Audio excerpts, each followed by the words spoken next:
Chapter 1356. Buzz. The Taoist mirror kept buzzing, and the divine light became more and more dazzling. The two fire phoenixes on the mirror frame also seemed to come alive. They circled around the Taoist mirror, flying and emitting divine power. Amazing! Lu Zheng muttered. He looked at the 10 people again, and a touch of surprise appeared in his eyes. He discovered that there were bean-sized beads of sweat on the 10 people's foreheads. Even his face was faintly pale. What's going on? Lu Zheng looked at the 10 people in confusion. One had to know that these were 10 false gods. 10 false gods working together were still so difficult. He swallowed and asked in a low voice, Second Grandpa, "What level is this Taoist mirror?" "I don't know either. However, at least 10 false gods are needed to revive the Taoist mirror." Second Grandpa said to himself, "What? At least 10 false gods?"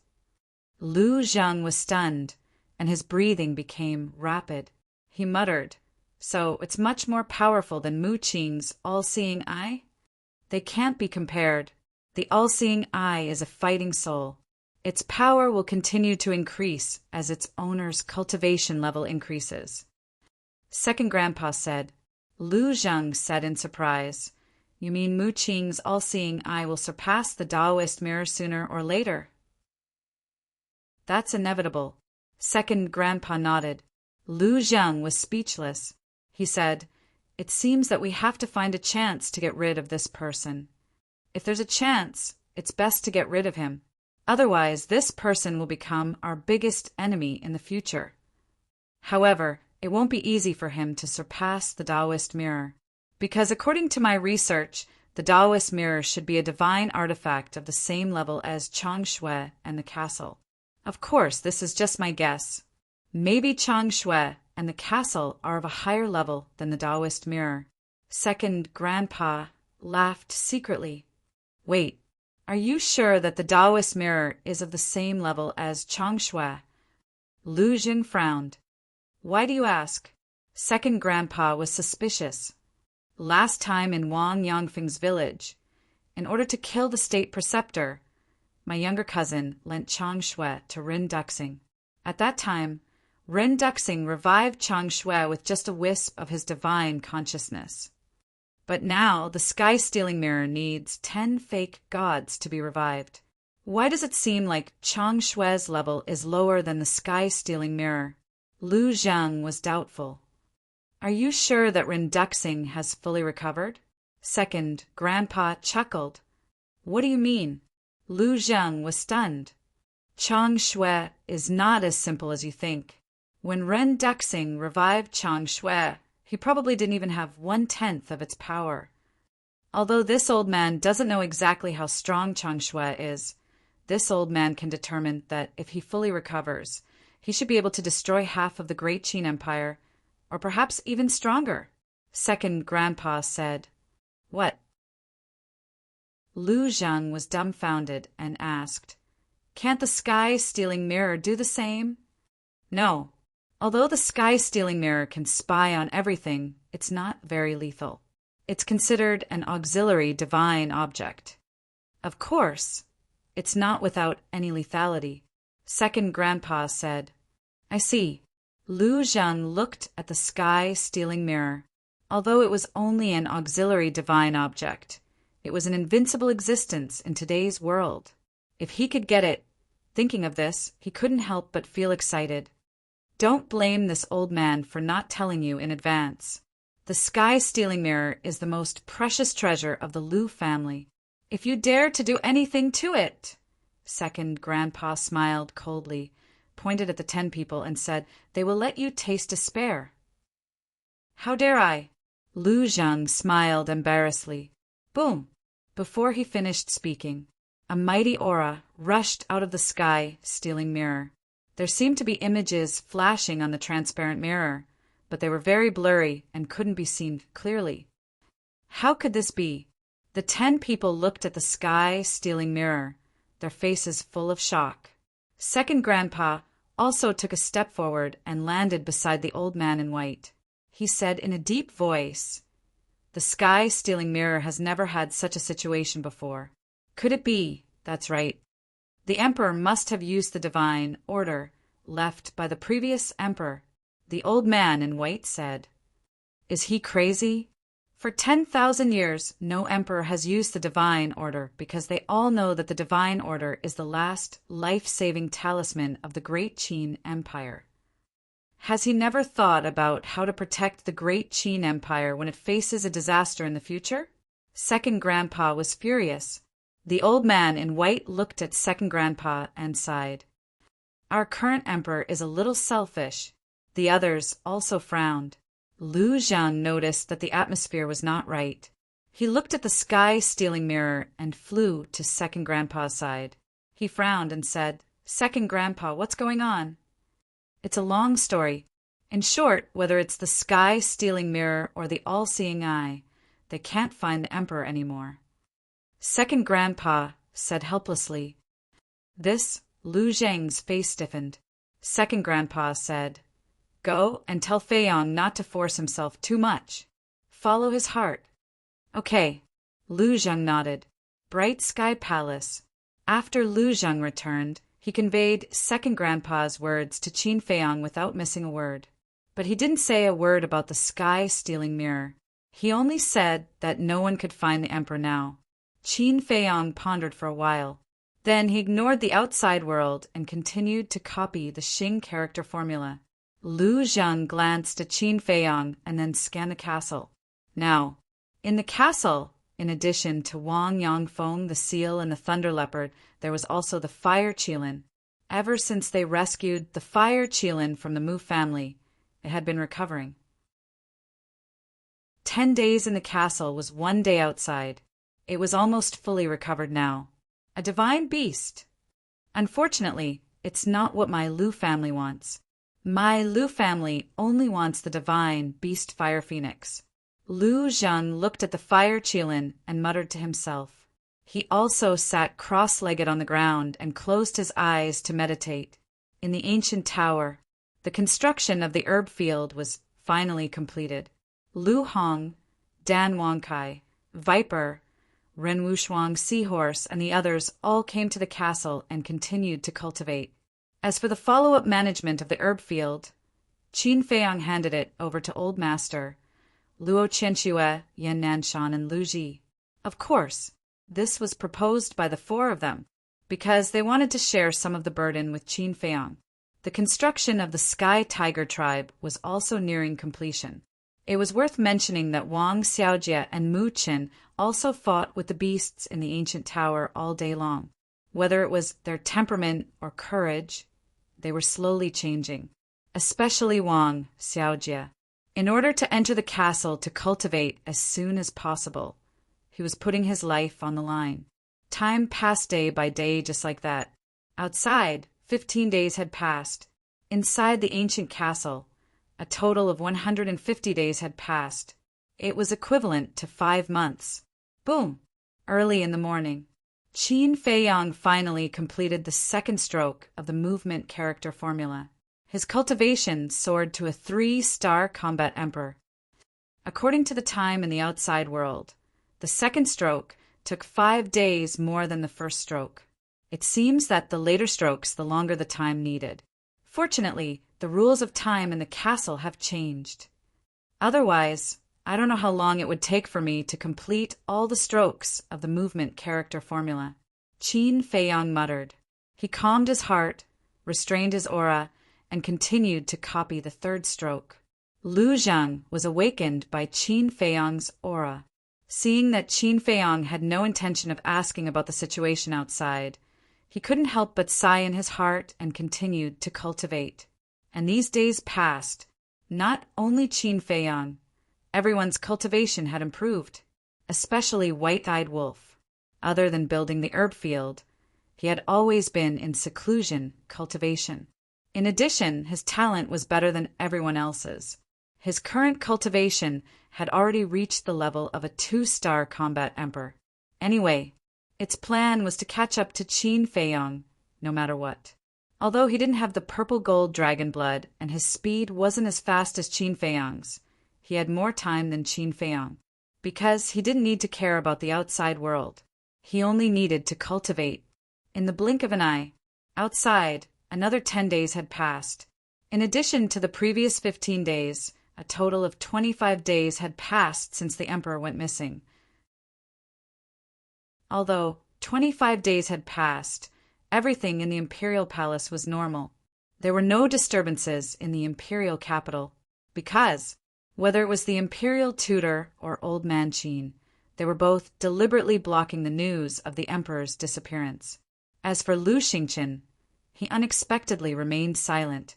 However, although the imperial capital looked calm on the surface, the competition between old man Qin and the imperial tutor had never stopped.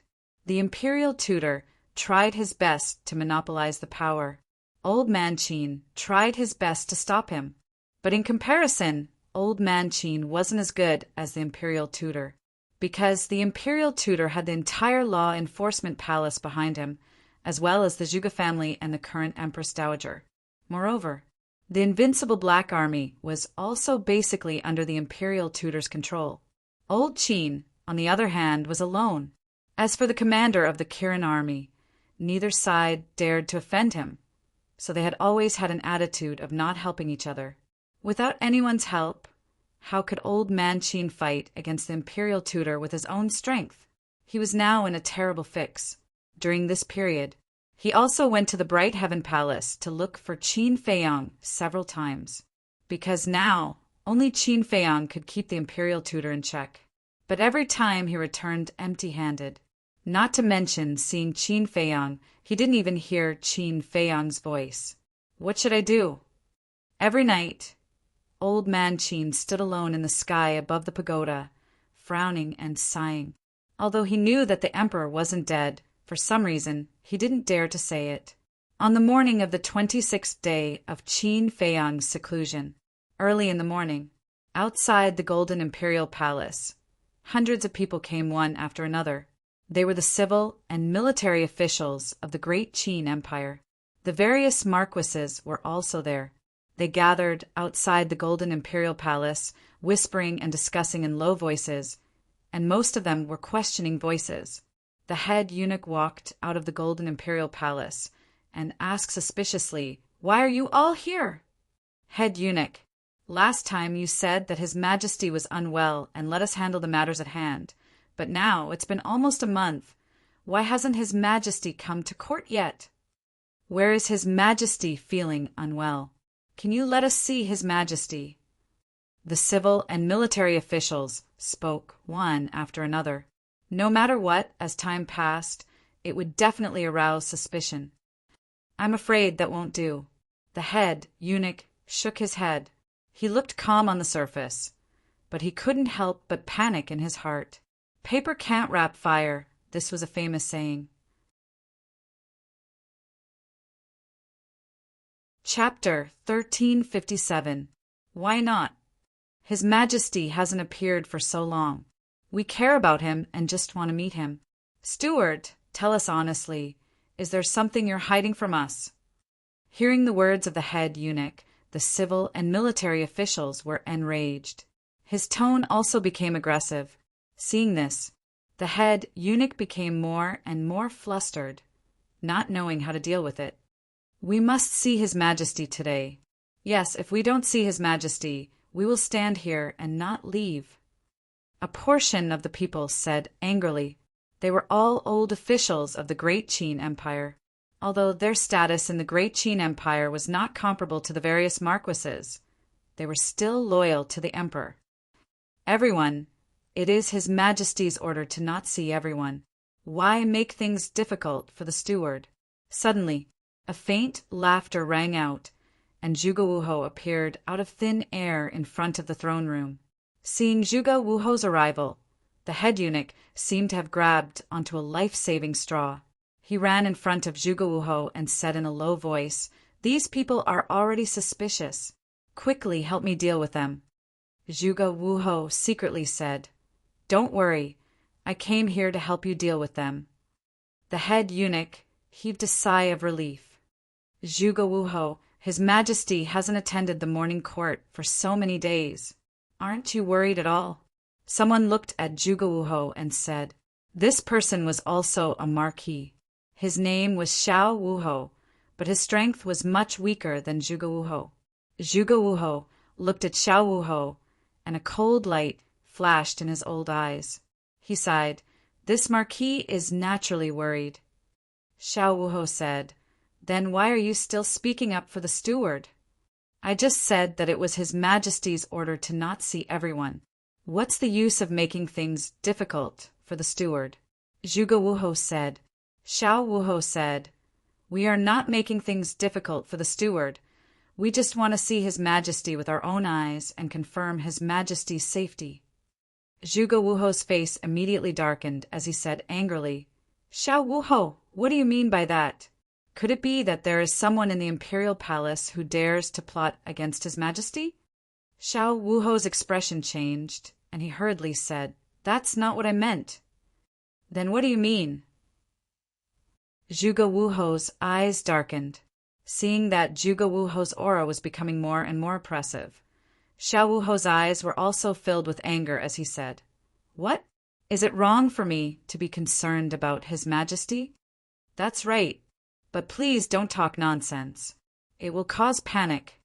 After all, you're also a martial marquis. Don't be so reckless, lest others misunderstand that you, Marquis Xiao, have ulterior motives." Zhuge Wuhou said, "Ulterior motives?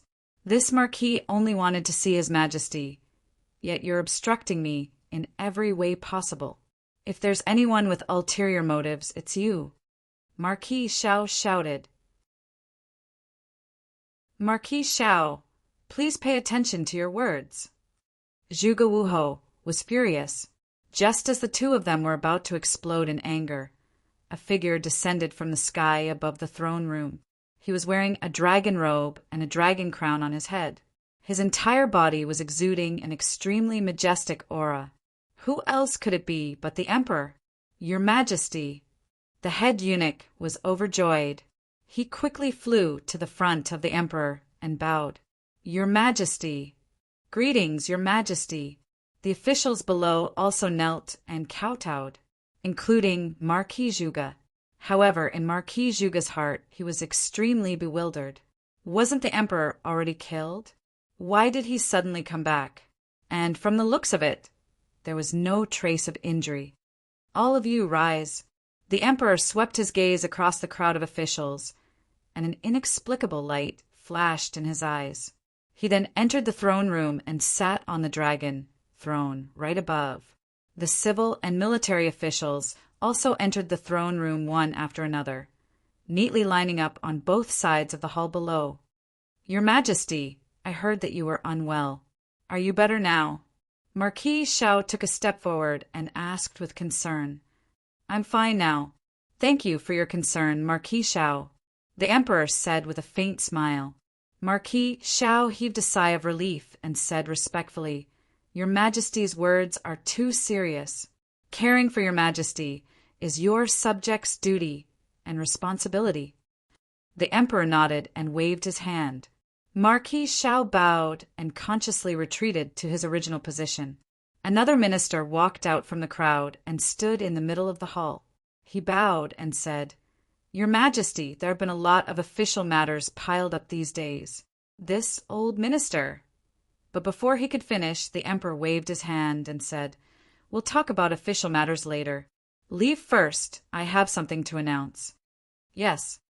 The minister was slightly taken aback, respectfully responded, and then retreated into the crowd. The Emperor glanced at the civil and military officials. The civil and military officials also looked at the Emperor suspiciously. For a moment, the throne room fell into a dead silence. A moment later, the Emperor finally broke the silence and said with a smile, "The matter that I want to announce is a great thing for my great Qin Empire." "What good thing?" Marquis Zhuge's eyes flashed as he asked with a smile. The Emperor said, "I have already comprehended the profound meaning of becoming a god." "What?" Marquis Zhuge was shocked. The others were stunned for a moment, and then they were all overjoyed. The Emperor smiled and said, "However, I have just entered the threshold and still need to comprehend it. Therefore, I have decided to go into seclusion for a period of time. This is indeed a good thing. Your Majesty becoming a god is what everyone wants. We support your Majesty." The civil and military officials laughed. The emperor smiled and said, "However, during this period of time when I am in seclusion, someone must be in charge of the court. After thinking about it, I finally found a suitable candidate." "Who?" Everyone looked at the emperor in confusion. There was expectation and desire. Being in charge of the imperial court was a good job, and everyone wanted it. The emperor glanced at the officials and said with a smile, "This person is the imperial preceptor. The imperial preceptor is highly respected and resourceful. I am most at ease with him taking charge of the court. I wonder if anyone has any objections?" Hearing this, many people had a trace of disappointment in their eyes. In terms of qualifications and strength, no one can compare to the imperial preceptor. This old official has no objections. This old official has no objections either. Several officials expressed their opinions, one after another. When the others heard this, they also shook their heads, indicating that they had no objections. Very good. The emperor's dragon face was overjoyed. He looked at the eunuch on the side and said, "Summon the imperial preceptor." "Yes." The eunuch responded respectfully and said loudly, "Imperial preceptor." Before his voice faded, the imperial preceptor appeared outside the throne room and strode into the throne room. He bowed and said, "This old official greets your Majesty. Did you hear what I said before?" The emperor asked. "Yes." The imperial preceptor replied respectfully. The emperor asked, "Then are you willing to take on this heavy responsibility?" "This is this old official's honor. This old official will do his best to manage the court and wait for your Majesty to come out of seclusion." The imperial preceptor lowered his head and said, not declining at all, because this was exactly what he wanted, "I believe in you." The emperor nodded, then looked at the officials and said, "If there is anything in the future, there is no need to go through me. You can directly report to the imperial preceptor." "Yes," everyone replied. The emperor waved his hand and said, "Then you can leave first. I still have things to tell the imperial preceptor." "All right, Zhuge stay." This official will take his leave. The civil and military officials bowed respectfully, then turned around and left the throne room in an orderly manner. Zhuge stood below, looking at the imperial preceptor and the emperor, his eyes filled with suspicion. The emperor looked at the eunuch and said, "You can leave as well. Close the door on the way." "Yes." The eunuch replied and quickly ran out, closing the door. After the door was closed, the imperial preceptor waved his hand and a barrier appeared, enveloping the entire hall. This barrier had the effect of soundproofing. Even if one stood outside the door, they would not be able to hear the sounds inside. Then, the imperial preceptor turned to look at Zhuge and chuckled. "Are you very puzzled right now?" Zhuge wanted to say something, but hesitated, as if he was somewhat afraid. The imperial preceptor glanced at the emperor, then looked at Zhuge and smiled. "Don't worry, he's one of us." "One of us?" Zhuge looked at the emperor in shock. The emperor's face was also full of smiles. The imperial preceptor looked at the emperor and smiled. "Let him see your original body." The emperor nodded and consumed a facial restoration pill. Immediately, whether it was the emperor's figure or face, they all began to change. Finally, a familiar face appeared in Zhuge line of sight. If Qin Feiyang was here, he would be able to recognize him at a glance. This person was Zhuge Nanhua. Zhuge was stunned. Zhuge Nanhua laughed. "How is it? Are you surprised?" Zhuge was stunned. He looked at the imperial preceptor and Zhuge Nanhua and asked, "What exactly is going on?" Zhuge Nanhua said, "This is the first step of our plan." At the same time, Pagoda, A middle-aged man wearing Kirin armor suddenly descended in front of the pagoda. It was the commander of the Kirin army. Old Man Chin sat cross-legged in front of the pagoda. Sensing the aura of the commander of the Kirin army, he opened his eyes and asked, "What are you doing here?" "Let me tell you a piece of good news. His Majesty is back." The commander of the Kirin army laughed. "What?" Old Man Chin suddenly stood up, his face full of surprise. He had been guarding the pagoda the entire time. How could he not know that the emperor had returned? "What is it? You seem to be very surprised." The commander of the Kirin army looked at Old Man Chin suspiciously. "Are you sure that His Majesty is really back?" Old Man Chin asked. "Yes, he's in the throne room right now. Although I haven't met His Majesty yet, the civil and military officials are all discussing it. And it is said that His Majesty also announced a piece of great news." The commander of the Kirin army said. "What good news?" Old Man Chin frowned. The commander of the Kirin army laughed. "His Majesty has reached the peak of the 9-star combat emperor realm and is preparing to go into seclusion to comprehend the profound meaning of becoming a god." How could this be? Old Man Chin was confused. He knew very well that the emperor had not returned to the imperial capital. But why would there be an emperor in the throne room? Could it be, suddenly, Old Man Chin seemed to have thought of something. His eyes trembled slightly as he asked, "Who will be in charge of the imperial court when His Majesty is in seclusion?" The commander of the Kirin army said, "His Majesty announced in front of the civil and military officials that the state preceptor will be in charge of the imperial court." Old Man Chin was furious. How dare he let someone pretend to be His Majesty? How dare he? The commander of the Kirin army did not know, but Old Man Chin was very clear. He knew what was going on as soon as he heard this. "Old man, just you wait. Today I'm going to fight you to the end." Old Man Chin's eyes flashed with murderous intent. He immediately opened the teleportation door and walked in with great anger. What happened?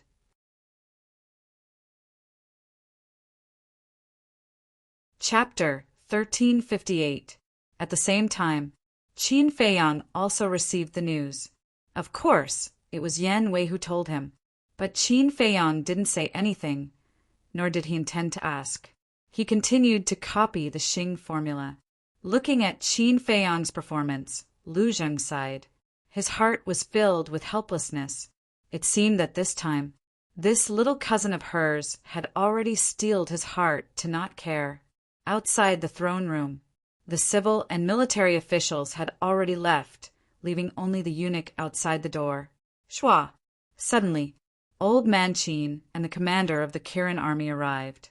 The eunuch was about to scold him, but when he saw Old Man Chin, he immediately bowed and said, "Greetings, Old Man Chin." "That old man is here, in the hall." Hearing the voice of the eunuch, Zhuge Wuho's expression changed. The soundproof barrier set up by the imperial tutor was to prevent others from eavesdropping on their discussion. Therefore, they could clearly hear the sounds coming from outside. "Don't panic." The imperial tutor waved his hand, dispelled the barrier, and nodded to Zhuge Nanhua.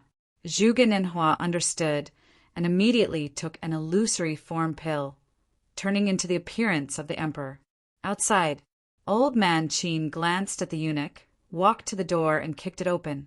When he saw the emperor sitting on the dragon throne, his eyes were filled with killing intent. At the same time, seeing Old Man Chin's anger, the eunuch was about to stop him. Scram!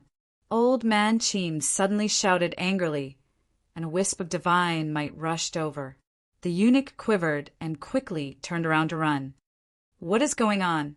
Seeing this scene, the commander of the Kirin army behind Old Man Chin became more and more surprised. Old Man Chin stepped into the throne room. The commander of the Kirin army also prepared to follow in. But the imperial tutor waved his hand, and the door closed with a bang, directly blocking the commander of the Kirin army outside. Following that, he waved his hand again, and the soundproof barrier appeared again. What's wrong? Are you afraid that others will know? Old Man Qin sneered. The imperial preceptor smiled faintly and said, What is there to feel guilty about? Old Man Qin sneered as he looked at Zhuge Nanhua, who was sitting on top. His entire body emitted a monstrous aura. You think you can sit in this seat? Get out. In a flash, Old Man Qin appeared in front of Zhuge Nanhua and slapped him across the face. Ah! With a blood-curdling scream, Zhuge Nanhua was sent flying and crashed into a stone pillar. Blood spurted out from his mouth. The imperial tutor and Zhuge Wuhou were shocked. The next moment, the two of them ran to Zhuge Nanhua's side. Zhuge Wuhou supported Zhuge Nanhua. The imperial preceptor glared at Old Man Qin and shouted, Old thing, have you eaten the guts of a leopard? How dare you slap His Majesty? Your Majesty? Old Man Qin's hair stood up in anger as he said, The one who ate the guts of a leopard is you. You actually dared to let someone impersonate His Majesty. How should you be punished? The imperial preceptor's heart skipped a beat. He frowned and said, What did you say? What do you mean by impersonating His Majesty? Still playing dumb? Old Man Qin sneered, took out a facial restoration pill, threw it at Zhuge Nanhua's feet, and said, Whether it is an impersonation or not, you will know after consuming this facial restoration pill. Zhuge Nanhua looked at the facial restoration pill and looked at the imperial preceptor in panic. Zhuge Wuhou's face was also filled with fear. How could Old Man Qin be so sure that the emperor was an impersonation? One had to know. The emperor had been killed and his life and death were unknown. Now no one knew where he was.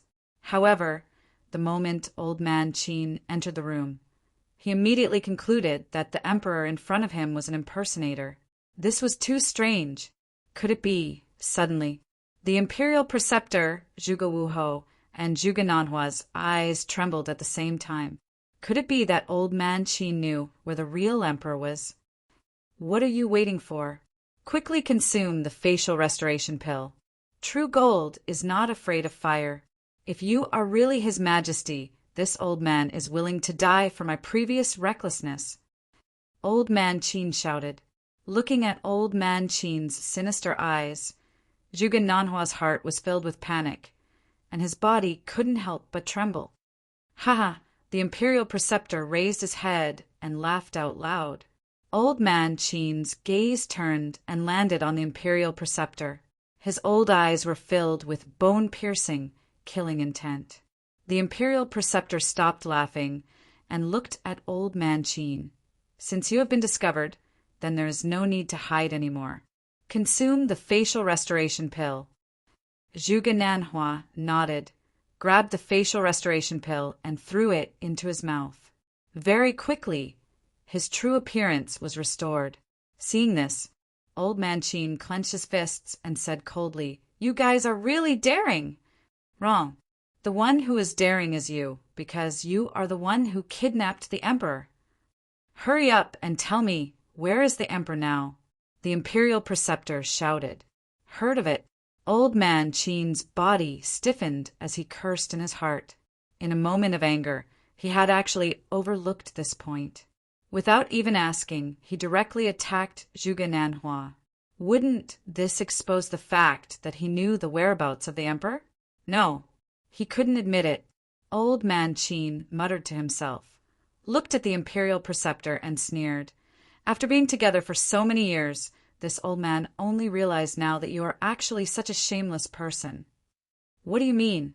The imperial preceptor raised his eyebrows. You let Zhuge Nanhua impersonate His Majesty.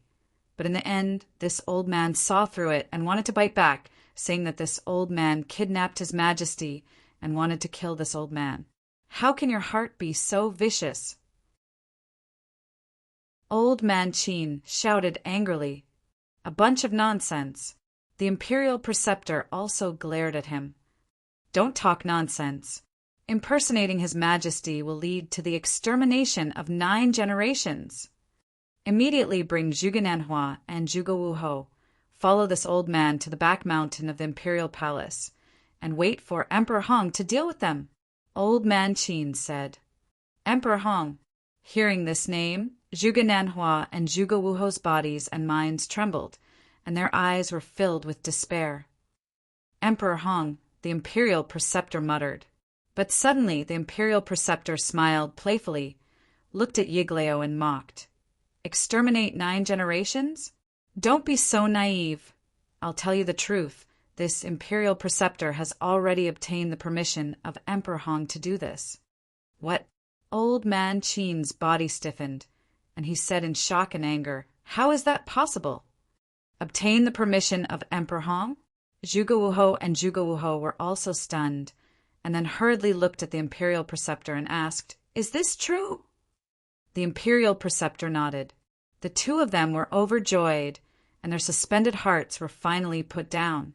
The imperial preceptor glanced at Zhuge Wuho and Zhuge Wuho, then looked at the imperial preceptor and said in a deep voice, Emperor Hong definitely wouldn't allow you to do such a thing. How can you prove it? Do you want to prove it? This imperial preceptor will give it to you. The imperial preceptor smiled contemptuously, and a golden light flew out from his chi-si, landing in front of Old Man Qin.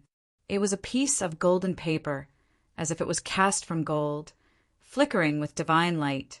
On it there was only one big word, Hong. But this word, like iron hooks and silver strokes, carried a great majesty, directly pressing down on Old Man Qin's heart. The imperial preceptor sneered, You also recognize Emperor Hong's words, so confirm it properly and see if it was written by Emperor Hong himself, so as to avoid slandering this imperial preceptor again. Old Man Qin did not seem to hear it. Looking at the word Hong on the paper, his old face was filled with disbelief. Why is this so? Such an absurd thing. Emperor Hong, why did you agree to it? He muttered to himself, his heart in chaos. The imperial preceptor stepped forward, snatched the paper, and carefully kept it in his chi-si. Then he looked at Old Man Qin proudly and said, Tell me, how is your mood now? This old man doesn't believe it. This old man will ask Emperor Hong in person. Old Man Qin said, Whatever. The imperial preceptor smiled coldly. Old Man Qin looked at him deeply, then waved his hand, shattering the enchantment set up by the imperial preceptor. Then he opened the teleportation door, turned around and walked in. When the teleportation door dissipated, the imperial preceptor set up another soundproof enchantment. Zhuge Wuho and Zhuge Wuho immediately ran in front of the imperial preceptor and asked in surprise, Old ancestor, was that really written by Emperor Hong himself? Of course. The imperial preceptor nodded. The 2 of them looked at each other, their faces full of disbelief. Zhuge Nanhua asked curiously, Old ancestor, how did you convince Emperor Hong? This matter is a long story. When there is time, this old man will slowly tell you. Now go and do something for me. The imperial preceptor said, his eyes filled with cold, killing intent. What is it? The 2 of them asked. The imperial preceptor said, Kill people, the more the better. This old man wants to use them to refine blood fiend pills and increase the strength of our Zhuge family as soon as possible. Yes, the 2 of them respectfully replied, their eyes filled with a bloodthirsty light. The imperial preceptor continued, In addition, you must protect the little prince well. This child is now a treasure, and there cannot be the slightest mistake. Understood. The 2 of them nodded. Also, as long as the emperor's corpse is not found, this old man's heart will not be at ease. You must find his corpse as soon as possible. The imperial preceptor said, The great Qin Empire is so big, how do we find it? The 2 of them frowned. Pay attention to Old Man Qin. This old man has a feeling that he knows the whereabouts of the emperor. This damned old thing, always going against this old man. When this old man ascends to the throne, the first thing I will do is kill him. The imperial preceptor coldly snorted, his killing intent bone-chilling. Then what if the emperor is not dead? Zhuge Wuho said. The imperial preceptor did not hesitate and laughed sinisterly. It was not easy to take this first step. This old man does not want to turn back. So the emperor must die.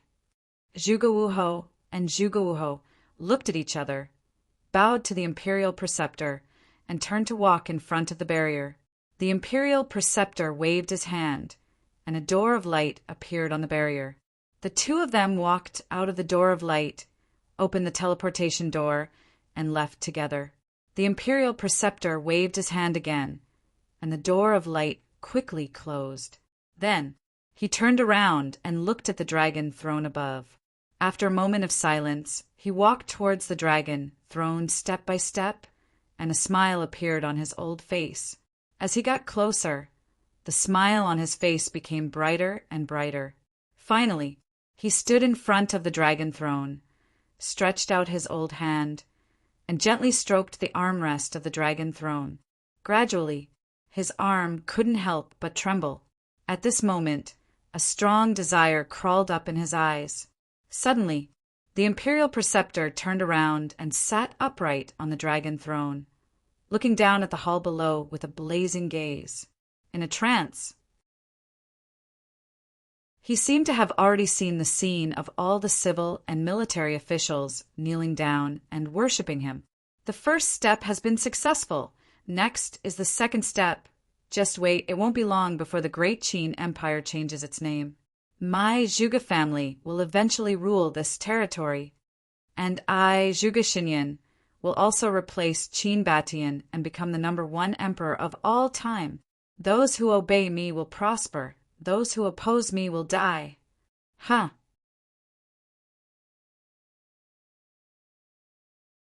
Chapter 1359. Dong! Suddenly, there was a knock on the door. The imperial tutor raised his eyebrows, and his eyes flashed coldly. He stood up from the dragon throne and walked into the hall. He removed the soundproof barrier and said, "Come in." The door was pushed open.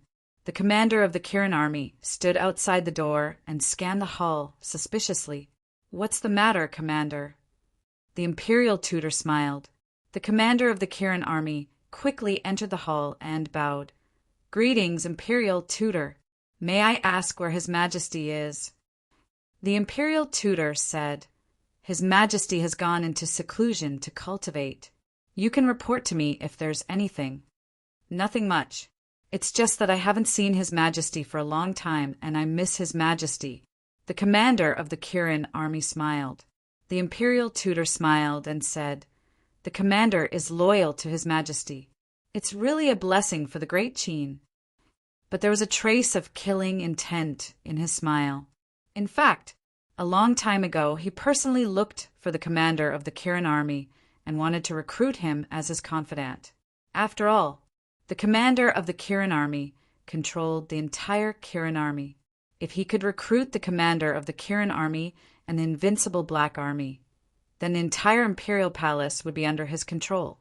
But the commander of the Kirin army was too loyal to the emperor. No matter what conditions he offered, he would not agree. If he couldn't recruit him, then he could only eliminate him. But in the past, it was inconvenient for him to do it because the emperor was there. But now he could do whatever he wanted and no one could stop him. "If there's nothing else, I'll take my leave." The commander of the Kirin army looked at the imperial tutor. His eyes flashed slightly and he cupped his hands. After that, he turned and walked out without waiting for the imperial tutor's response.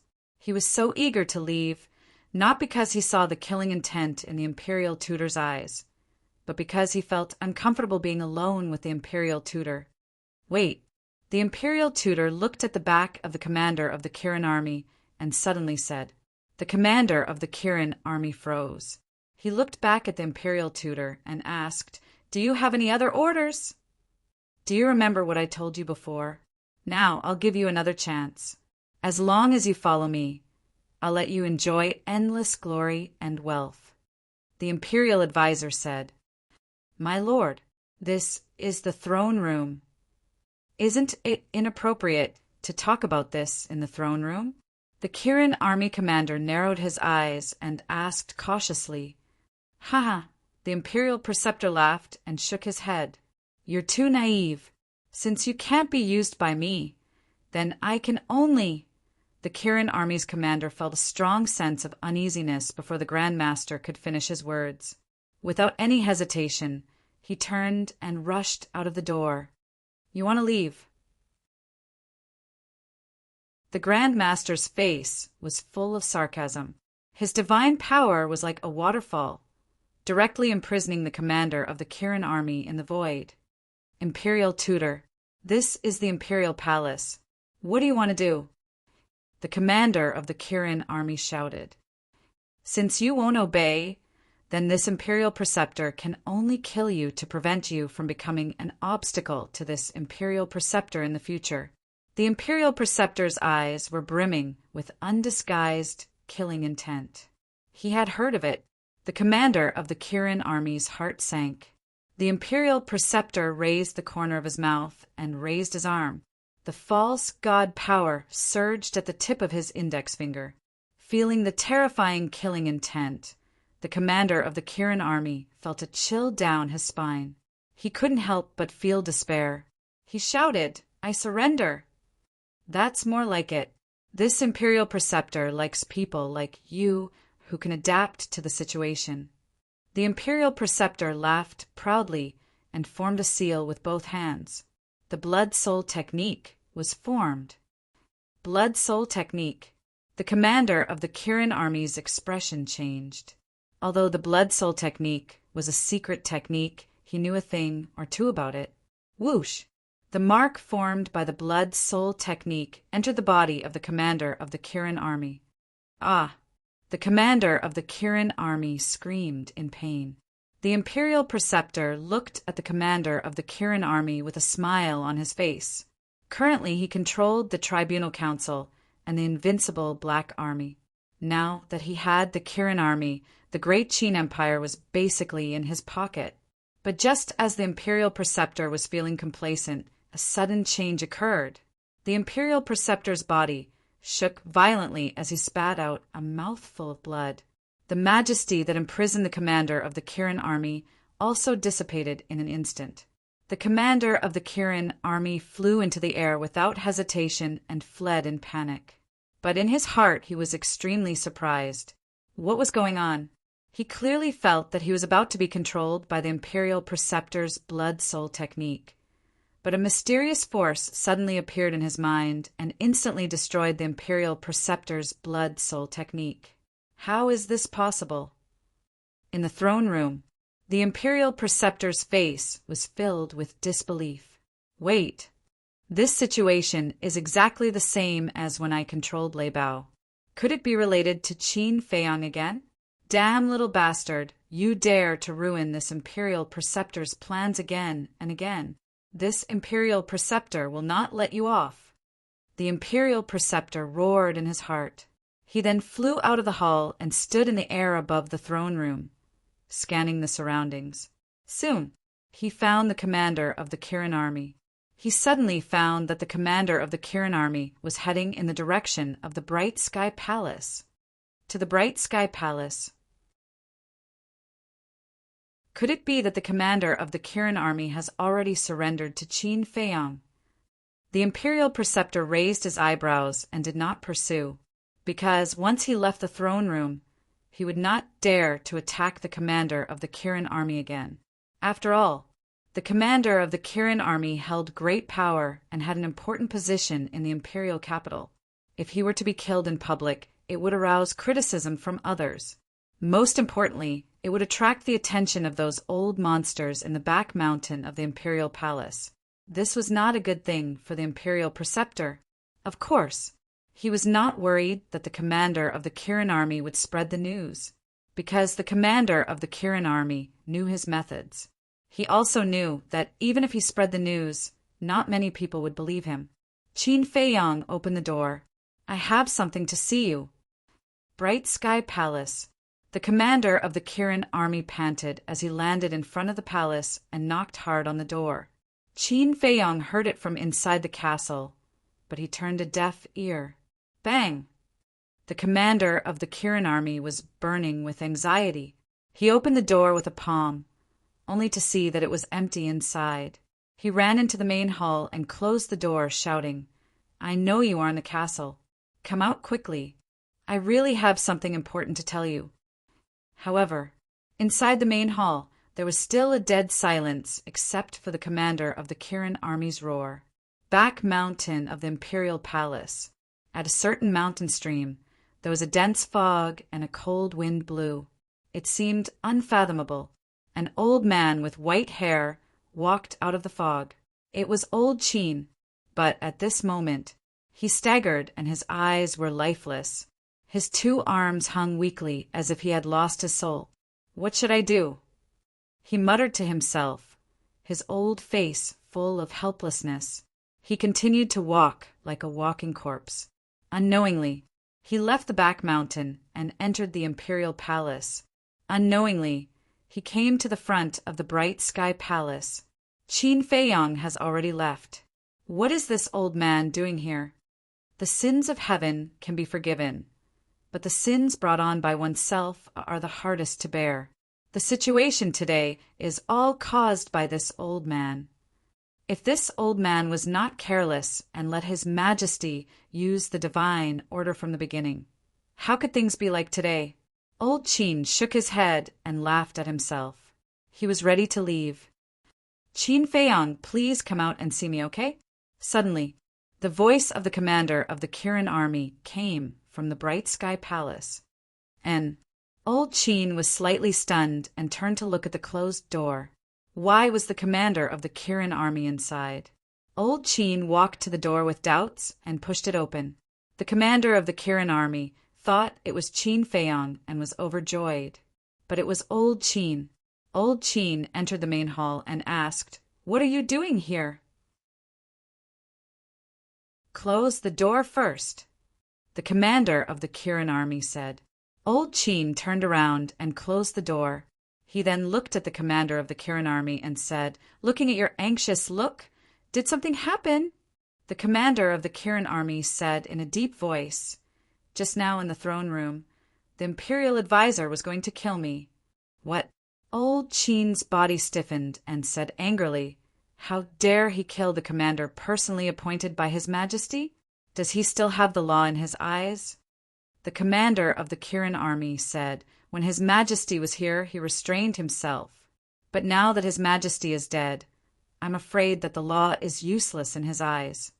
We can't let him continue like this. Otherwise, the imperial palace will be in chaos." After old man Qin finished speaking, he scanned the hall's surroundings and pleaded, "Qin Feiyang, now that the imperial palace is in danger, please help us out for the sake of the late emperor." "Yes, we don't ask for anything else. We just ask that you come out and suppress the arrogance of the imperial advisor," the commander of the Kirin army said. After waiting for a while, Qin Feiyang didn't respond. Old Qin said angrily, "Do you want me to kneel down in front of you before you agree?" The commander of the Kirin army turned around and looked at old Qin. Seeing old Qin's sad and angry face, he frowned and said, "Old Qin, what's going on? Why did Qin Feiyang suddenly leave us alone?" "It's all my fault." Old Qin sighed, and his face was full of self-blame. He then looked at the void and said, "No matter how you blame me, you can't just sit and watch in the face of the big picture." Plop. After that, old Qin really knelt down. The commander of the Kirin army, was dumbfounded. Who was old man Qin? He actually put down his self-esteem and face to kneel down in front of Qin Feiyang? What on earth had happened that he didn't know about? The commander of the Kirin army shouted angrily, "Qin Feiyang, old Qin has already knelt down in front of you. What else do you want? As a subject of the great Qin Empire and the successor of the late emperor, how can you ignore the crisis of the great Qin Empire? I'll also kneel down in front of you. Please come out." With a plop, the commander of the Kirin army also knelt down on the ground, his face full of helplessness. Time passed by slowly. The hall gradually fell into a dead silence. Old Qin and the commander of the Kirin army were suffering in their hearts. Whoosh! Suddenly, A white figure appeared in front of them out of thin air. But it was not Qin Feiyang but Lu Zhang. The two of them looked up at Lu Zhang. Old Qin was naturally familiar with Lu Zhang, but the commander of the Kirin army was full of surprise. Of course, he also knew Lu Zhang. When the second grandpa of the Lu family entered the imperial palace to play chess with the state preceptor, Lu Zhang was beside him. But why was this person by Qin Feiyang's side? Where is Qin Feiyang? Old Qin asked. Lu Zhang looked at the two of them and sighed. Old Qin, Commander, you'd better get up first. My little cousin can't accept such a big gift. If he doesn't come out, I won't get up. The commander of the Kirin army shook his head. Why do you have to do this?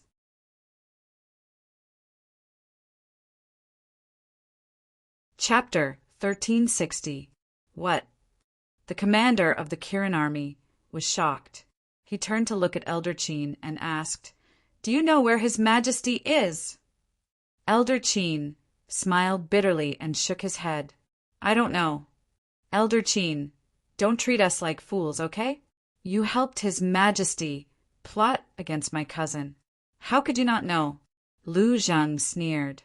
Plot against Qin Feiyang? What's going on? The commander of the Kirin army was confused. How many more things were these people hiding from him?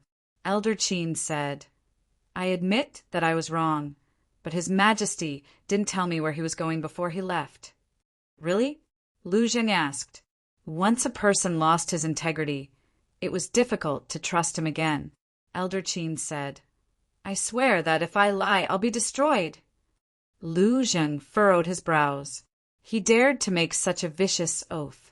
It seemed that Elder Qin really didn't know. Lu Zhang said, Then why did His Majesty pretend to be dead and leave the capital? Don't tell me you don't know either. Pretend to be dead? The commander of the Kirin army looked at Elder Qin in surprise. Elder Qin felt bitter. He looked at Lu Zhang and said, If I say I don't know, will you believe me? What do you think? Lu Zhang asked. Old man Qin let out a long sigh and said, Back then this old man told Qin Feiyang that the current His Majesty is completely unpredictable, although this old man can see that he is hiding a lot of things in his heart. He has never told anyone. The commander of the Kirin army said, I can prove that because I also found out something. But His Majesty didn't say anything, and as a subject I didn't dare to ask. And I also found that he doesn't trust anyone, including me. The commander of the Kirin army added. Lu Zhang couldn't help but feel agitated. What on earth was this person trying to do? Old man Qin said, Call Qin Feiyang out. This old man has something very important to tell him. Lu Zhang calmed himself down and said, My little cousin can hear you from the castle. You can speak freely. Old Qin said in a solemn voice, I wonder if you guys have heard of Emperor Hong, this person? Emperor Hong. Lu Zhang's gaze trembled. The face of the Qilin army commander was also instantly filled with fear that could not be removed. Whoosh! Just as old man Qin finished speaking, Qin Feiyang appeared out of thin air, his face filled with shock. Seeing Qin Feiyang finally appear, old man Qin and old man Qin were overjoyed. Even his eyes were a little blurry. Qin Feiyang said, Get up. Kneeling like this will shorten my lifespan. The two of them then stood up. Qin Feiyang looked at old man Qin and asked, Why are you mentioning Emperor Hong? Old man Qin said, I believe you have received the news of the imperial advisor's actions in the throne room, right? Qin Feiyang nodded. Old man Qin asked, Then do you know who is impersonating His Majesty? Who? Qin Feiyang frowned. Zhuge Nanhua. Old man Qin said word by word, his eyes shining with a cold light. What? His Majesty was impersonated by Zhuge Nanhua. The commander of the Kirin army was once again dumbfounded. He looked at the three of them and roared, How many more things are you hiding from me? Don't worry, you'll know everything later. Old Man Qin looked at the commander of the Kirin army and said, then looked at Qin Feiyang and said, at that time this old man was very angry and was ready to kill Zhuge Nanhua. But do you know? Everything the imperial advisor did had already been approved by Emperor Hong. Emperor Hong is not dead? Lu Zheng was surprised. Qin Feiyang was also shocked. Old Man Qin said, yes, Emperor Hong is not dead. He has been cultivating in the back of the mountain, but he has not appeared for a long time and does not care about the affairs of the world. Everyone mistakenly thought that he had already passed away. Qin Feiyang's heart was immediately set off by stormy waves. He knew better than anyone else the identity of this Emperor Hong. Moreover, not only was his status noble, his strength was also extremely strong. He was a legendary, peerless figure. It was no exaggeration to say that even the current emperor had to obey an order from Emperor Hong. It was indeed as Old Man Qin had said. Many people thought that Emperor Hong had already passed away, but who would have thought that he was still alive and well? The commander of the Kirin army asked, why would Emperor Hong agree to such an absurd act of the imperial advisor? For this matter, this old man specially went to find Emperor Hong. Emperor Hong said that a family cannot be without a master for a day, and a country cannot be without a ruler for a day. Now that His Majesty's whereabouts are unknown, we must prepare for the worst. If His Majesty doesn't return or dies outside, then someone must take over the throne. Old Man Qin said. The commander of the Kirin army frowned and said, if that's the case, then we can let the little prince directly inherit the throne. But why let the imperial advisor take over the court first? On one hand, the imperial advisor is highly respected and has outstanding ability. No one is more suitable than him. On the other hand, Emperor Hong also has some concerns. Old Man Qin said. What concerns? Lu Zheng asked. Civil unrest. If the little prince directly inherits the throne, it will inevitably cause a sensation. At that time, it may even shake the foundation of the great Qin Empire. After all, the inheritance of the throne is not a trivial matter. It will involve a lot of things. Another thing, if the little prince inherits the throne now, what will happen if the emperor comes back alive in the future? So there needs to be a transition period here. Old Man Qin said. So it's like this. In order to avoid causing panic, Emperor Hong allowed the imperial advisor to let Zhuge Nanhua pretend to be His Majesty and announce in public in the throne room that he would go into seclusion to break through to the false god realm. And with this fake imperial edict, no one will have any objections to the imperial advisor taking over the court. Lu Zheng suddenly said, that's right. Old Man Qin nodded and said angrily, but Emperor Hong doesn't know the real purpose of the imperial advisor. The imperial advisor is simply using Emperor Hong to achieve his ambitions. Qin Feiyang said indifferently, you can tell Emperor Hong that the emperor is not dead. If I could say it, would this old man still be standing here begging you? When His Majesty arrived at the Butterfly Valley, he told this old man not to reveal the news that he is not dead to anyone. Old Man Qin sighed helplessly. This is what you deserve. Don't expect us to sympathize with you. Lu Zheng snorted coldly. Old Man Qin's heart was extremely bitter. Qin Feiyang said, what you just said should be the first step of the imperial advisor's plan. What is the second step of his plan? Wait, Old Man Qin said. Wait? The commander of the Kirin army and Lu Zheng looked at each other, their eyes full of suspicion. He is waiting for the right time. Qin Feiyang thought for a while and said, yes. After a while, if His Majesty still hasn't returned, he will continue to let people pretend to be His Majesty and fake imperial edicts. His Majesty has successfully broken through to the false god realm. However, after breaking through to the false god realm, His Majesty is already tired of everything in the secular world. He chose to continue to cultivate in seclusion and pass the throne to the little prince. At that time, the little prince will be able to inherit the throne legitimately. Old Man Qin sighed. Emperor Hong also agreed to this? Qin Feiyang asked. This is what Emperor Hong told me personally. Of course, he agreed. And Emperor Hong also said that in a few days he will take the little prince to the back of the mountain and personally train him. Old Man Qin was worried, and his expression was extremely haggard.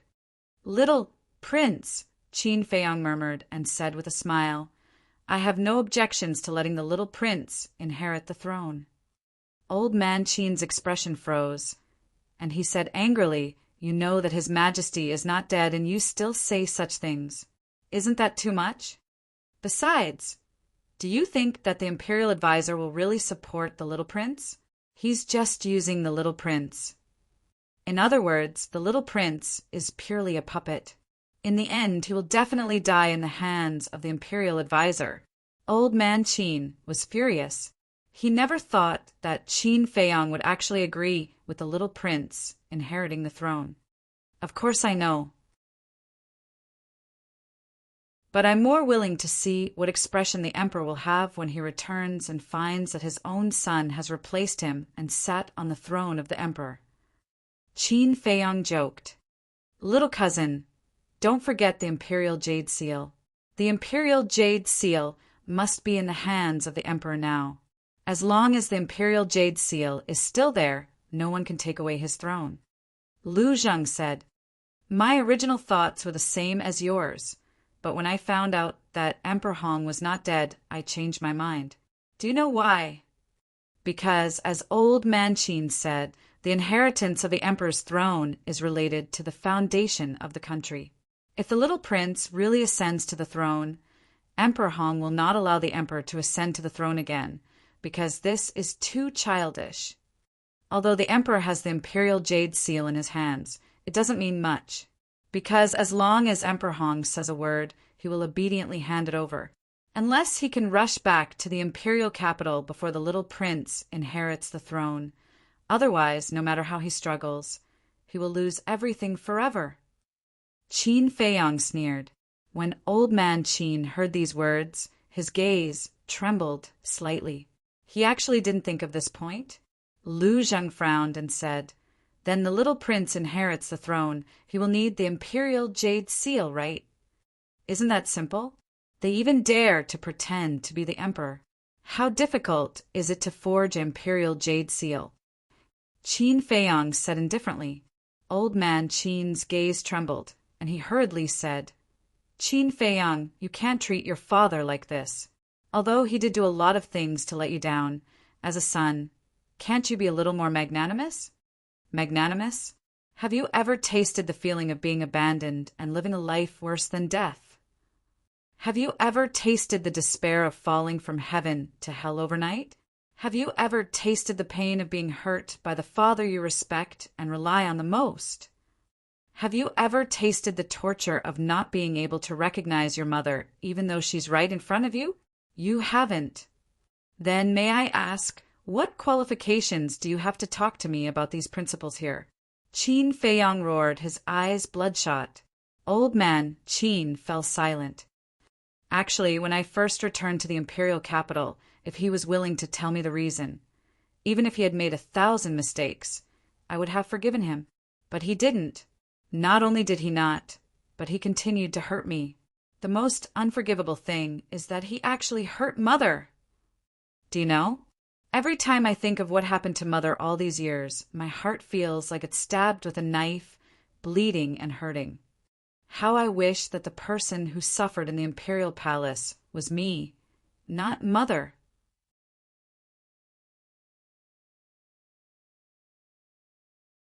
Chapter 1361. Looking at Qin Feiyang's painful expression, Lu Zheng and the commander of the Kirin army fell silent. Old Qin was unable to refute, because it was the truth. The reason why Qin Feiyang hated the world so much was because of the emperor. After a long time, Lu Zheng let out a long sigh. He stepped forward and patted Qin Feiyang's shoulder, comforting him. Everything will be fine. Qin Feiyang smiled reluctantly. He looked at Old Qin and waved his hand. I'm not in the mood to talk to you. Let's go. The commander of the Kirin army was anxious. He was about to say something. Forget it. There's nothing to say now. Let's go. Old Qin stopped the commander of the Kirin army. He took a deep look at Qin Feiyang and turned to leave. The commander of the Kirin army sighed, helplessly, and could only follow him. Qin Feiyang looked up at the back of the commander of the Kirin army and said, "Be careful. The Grand Master wants to kill you. He didn't succeed this time, but he won't give up easily in the future." "I know. I plan to follow old Qin in the future. But there's a question that I can't figure out. Why didn't the Grand Master's blood, soul skill control me?" The commander of the Kirin army stopped and looked at Qin Feiyang. "Because of the slave seal," Qin Feiyang said. "I see. You've indirectly saved my life." The commander of the Kirin army shook his head and laughed at himself. Then he left with old Qin. Bang! Lu Zhang waved his hand and the door closed. Then he looked at Qin Feiyang and said, "What are you going to do?" "I'll make whoever makes me suffer despair." A cold light flashed in Qin Feiyang's eyes. Just as Qin Feiyang was about to bring Lu Zhang into the castle, a red-clothed old man appeared out of thin air outside the main hall. This person was about 1.75 meters tall. His body was stooped, but he seemed to be in high spirits. His hands were behind his back, and his fiery red hair fluttered in the wind. He stood outside the hall and glanced at Bright Heaven Palace. Then, without asking for Qin Feiyang's permission, he strode into the hall. At the same time, his wrinkled old face was filled with arrogance. Qin Feiyang looked at the red-clothed old man and frowned slightly. Lu Zheng also had a trace of doubt in his eyes. After the red-clothed old man entered the main hall, he swept his eyes over the layout of the main hall. Although Qin Feiyang and Yi Xuan were right in front of him, he turned a blind eye to them, treating them like air. "Do you know him?" Lu Zheng secretly transmitted his voice to Qin Feiyang. The red-clothed old man's arrogant attitude made him very unhappy, but the old man's aura was unfathomable, so he did not dare to act rashly. "I was just about to ask you." Qin Feiyang thought to himself. "What? You don't know?" "I don't know either. It's rare to see someone that you and I don't know in the great Qin Empire." Lu Zheng was incredulous. Qin Feiyang raised his eyebrows and looked at the red-clothed old man. "Who are you? Why have you barged into my Bright Heaven Palace?" "Your Bright Heaven Palace?" The red-clothed old man was taken aback. He turned to Qin Feiyang and said indifferently, "Someone who has been expelled from the imperial capital actually has the right to occupy Bright Heaven Palace? What a joke!" Although his tone was calm, it was full of contempt. Deliberately picking a fight, Qin Feiyang and Lu Zheng looked at each other, the same thought creeping into their minds at the same time. "The last time I came back, I said that no one is allowed to enter Bright Heaven Palace without my permission. I don't care who you are. Get out at once," Qin Feiyang shouted. When he saw that Qin Feiyang was enraged, Lu Zhang smiled playfully and retreated to the side knowingly. He crossed his arms and waited for the show to begin. Earlier on, this cousin of his was already filled with anger from old Qin's provocation and was worried that he had nowhere to vent it. However, he did not expect that someone would take the initiative to approach. Wasn't that just asking for a beating? As for the identity of the red-clothed old man, it was not important to Qin Feiyang at all. That was because even if the heavens were to descend, he would still beat them up without hesitation. However, when he heard Qin Feiyang's words, the red-clothed old man did not restrain himself at all. Instead, he became even more brazen and insolent. He looked at Qin Feiyang with contempt. "Who do you think you are? How dare you yell at me?" "Me?" Qin Feiyang narrowed his eyes slightly. Anyone who dared to call themselves that was not simple. He sized up the red-clothed old man carefully. He discovered that this person's aura was comparable to Zhuge Nanhua's. In other words, This person was a super expert at the peak of the 9-star War Emperor realm. However, so what if he was a super expert at the peak of the 9-star War Emperor realm? If it was in the past, you might still be afraid. But now, if the false god did not appear, who could do anything to him? Qin Feiyang chuckled and said, "Then Junior would like to ask Senior, who do you think you are?" Seeing this smile, the playful look on Lu Zhang's face became even more intense. The red-clothed old man was so angry that his beard blew and his eyes widened. He said angrily, "How dare you? Do you know who I am? Do you know the consequences of offending me?" Qin Feiyang smiled and said, "Then, do you know the consequences of offending me, Qin Feiyang?" Boom! The red-clothed old man was furious. A terrifying pressure pounced towards Qin Feiyang. As expected, he was a super expert at the peak of the 9-star War Emperor realm. After confirming the red-clothed old man's cultivation, Qin Feiyang's eyes also surged with a cold light. With a wave of his hand, the three of them immediately disappeared without a trace. The next moment, Qin Feiyang, Lu Zhang, and the red-clothed old man appeared in the ancient castle. "Junior Leopard, Old Wang, hurry up and attack!" The white-eyed wolf immediately roared. Lei Bao, Wang Yangfeng, and the others immediately pounced towards the red-clothed old man. The movements outside could be heard from the ancient castle, and the white-eyed wolf knew Qin Feiyang's character and temper like the back of his hand. Therefore, when he heard the red-clothed old man's words outside, the white-eyed wolf knew that Qin Feiyang would definitely not let this person off easily. So, he had already asked Lei Bao, Seal, Seahorse, Wang Yangfeng, and the others to prepare early in the morning. Finally, sure enough, it was as expected. Qin Feiyang brought the red-clothed old man to the ancient castle. There was no suspense. Facing Lei Bao, Wang Yangfeng, and the others who were ready to attack, the red-clothed old man was directly beaten to the ground. His entire body was dripping with blood in an instant, and miserable howls could be heard incessantly. His qi was shattered by Lei Bao at the first moment. "You are simply too presumptuous. How dare you beat me? Quickly stop, then kneel down and apologize to me. Otherwise, I will not let you off easily." The red-clothed old man howled and roared at the same time. He was almost crazy. "How dare you be so arrogant? Continue to beat him up. Today, I will beat you until you kneel down and beg for mercy."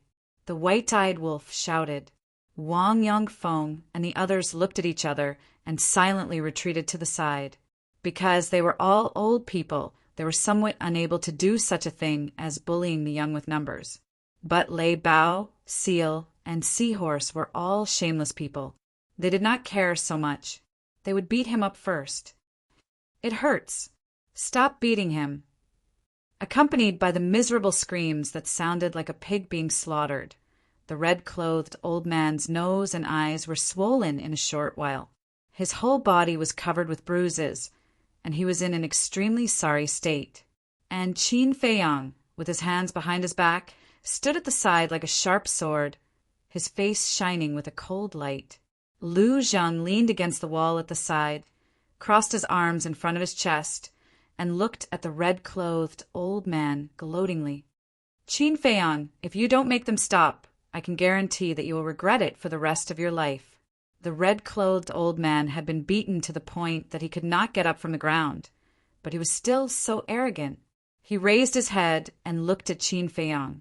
His eyes filled with a sinister light. Qin Feiyang said expressionlessly, "Whether you will regret it or not, I don't know, but I know that you might die today." Hearing this, the red-clothed old man's gaze trembled, and he roared, "I am someone by Emperor Hong's side. You dare to kill me?" "What, Emperor Hong's people?" As soon as these words came out, everyone was shocked. The Thunder Leopard and the other two beasts couldn't help but stop and look at Qin Feiyang. Although they didn't know who Emperor Hong was, hearing the conversation between Qin Feiyang and Elder Qin, It wasn't hard to imagine that he was definitely a terrifying existence. Lu Zheng also frowned, his expression somewhat solemn. Only Qin Feiyang was still expressionless. He didn't say anything, and only looked at the red-clothed old man. At this moment, the red-clothed old man couldn't help but panic, because the look in Qin Feiyang's eyes right now made him feel afraid, and it was a kind of fear that came from the depths of his soul. So what if your Emperor Hong's people continued to beat him up? Suddenly, Qin Feiyang said coldly, "Order received." With Qin Feiyang's words, what else was there to worry about? The thunder leopard and the other two beasts swarmed forward again. The leopard's claws, the horse's hooves, like a torrential storm, landed on the red-clothed old man's body. Ah! The red-clothed old man's life was worse than death. He never would have thought that, after knowing that he was one of Emperor Hong's men, Qin Feiyang would still dare to continue beating him up.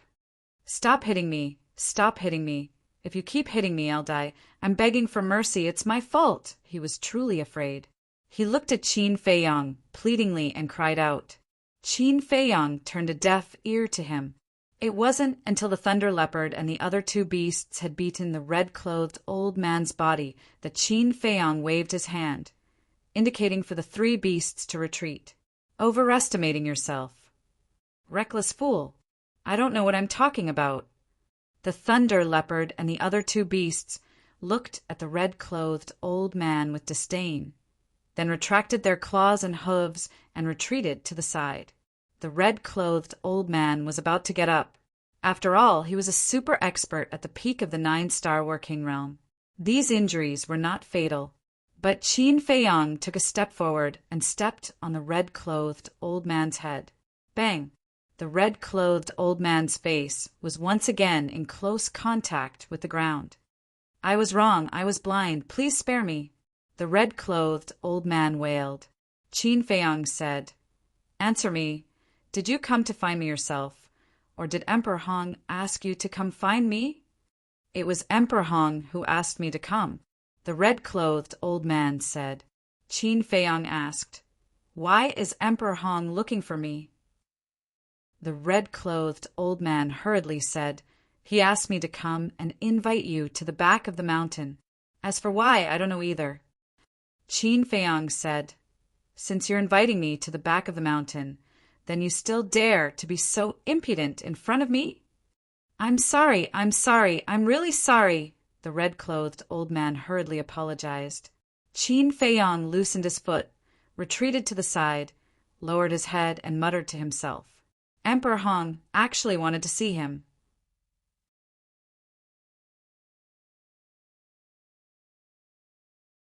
Chapter 1362. Do you want to go? Lu Zheng glanced at Qin Feiyang and asked telepathically, "When I was young, I wanted to see this legendary figure, but unfortunately I thought he was dead. Now that I have this opportunity, of course I have to go and see. Moreover, I also want to know what his attitude will be after seeing me." Qin Feiyang thought to himself with a complicated look in his eyes. "Then you be careful," Lu Zheng warned. Qin Feiyang nodded, picked up the old man in red, and left the ancient castle. He then opened the portal and directly descended above the entrance of the back mountain of the imperial palace. At the entrance, there was a large number of Kirin army guards. Seeing Qin Feiyang appear, the Kirin army suddenly changed their expressions as if they were facing a great enemy. "Those who block the way will die." Qin Feiyang glanced at them indifferently and passed by them openly. Then, under the guidance of the old man in red, he flew toward the depths of the back mountain of the imperial palace. None of the Kirin army dared to stop him. However, after Qin Feiyang disappeared, they immediately released the news. What is he doing in the back mountain? The imperial advisor received the news, and his old face was full of surprise. At the same time, old Qin and the Kirin army commander were also full of doubts. After a while, Qin Feiyang came to a black fog. The black fog covered the mountains and the earth in all directions. There were no beasts or plants in the area covered by the black fog. It was barren, like a forbidden zone of death. Although Qin Feiyang rarely entered the depths of the back mountain of the imperial palace, he was no stranger to this place and the black fog. This black fog was called the soul-devouring fog. It had a strong penetrating power that could easily penetrate the sea of consciousness and erode the soul. And the god's prison that made people tremble in fear was also in there. Qin Feiyang glanced at the soul-devouring fog and frowned. "Did you bring me to the wrong place?"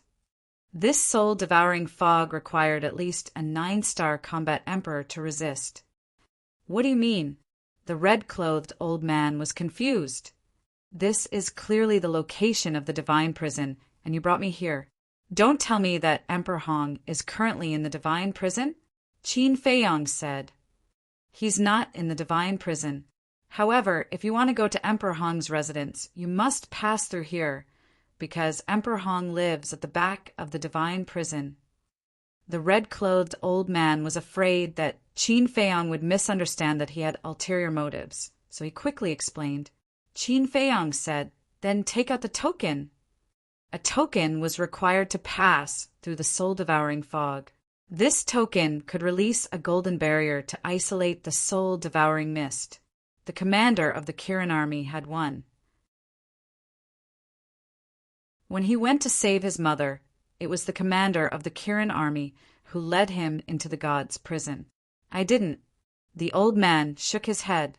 "No." Qin Feiyang raised his eyebrows. The red-clothed old man said, "With my cultivation, I can completely ignore the soul-devouring fog. How could I have a token?" "That makes sense." Qin Feiyang nodded.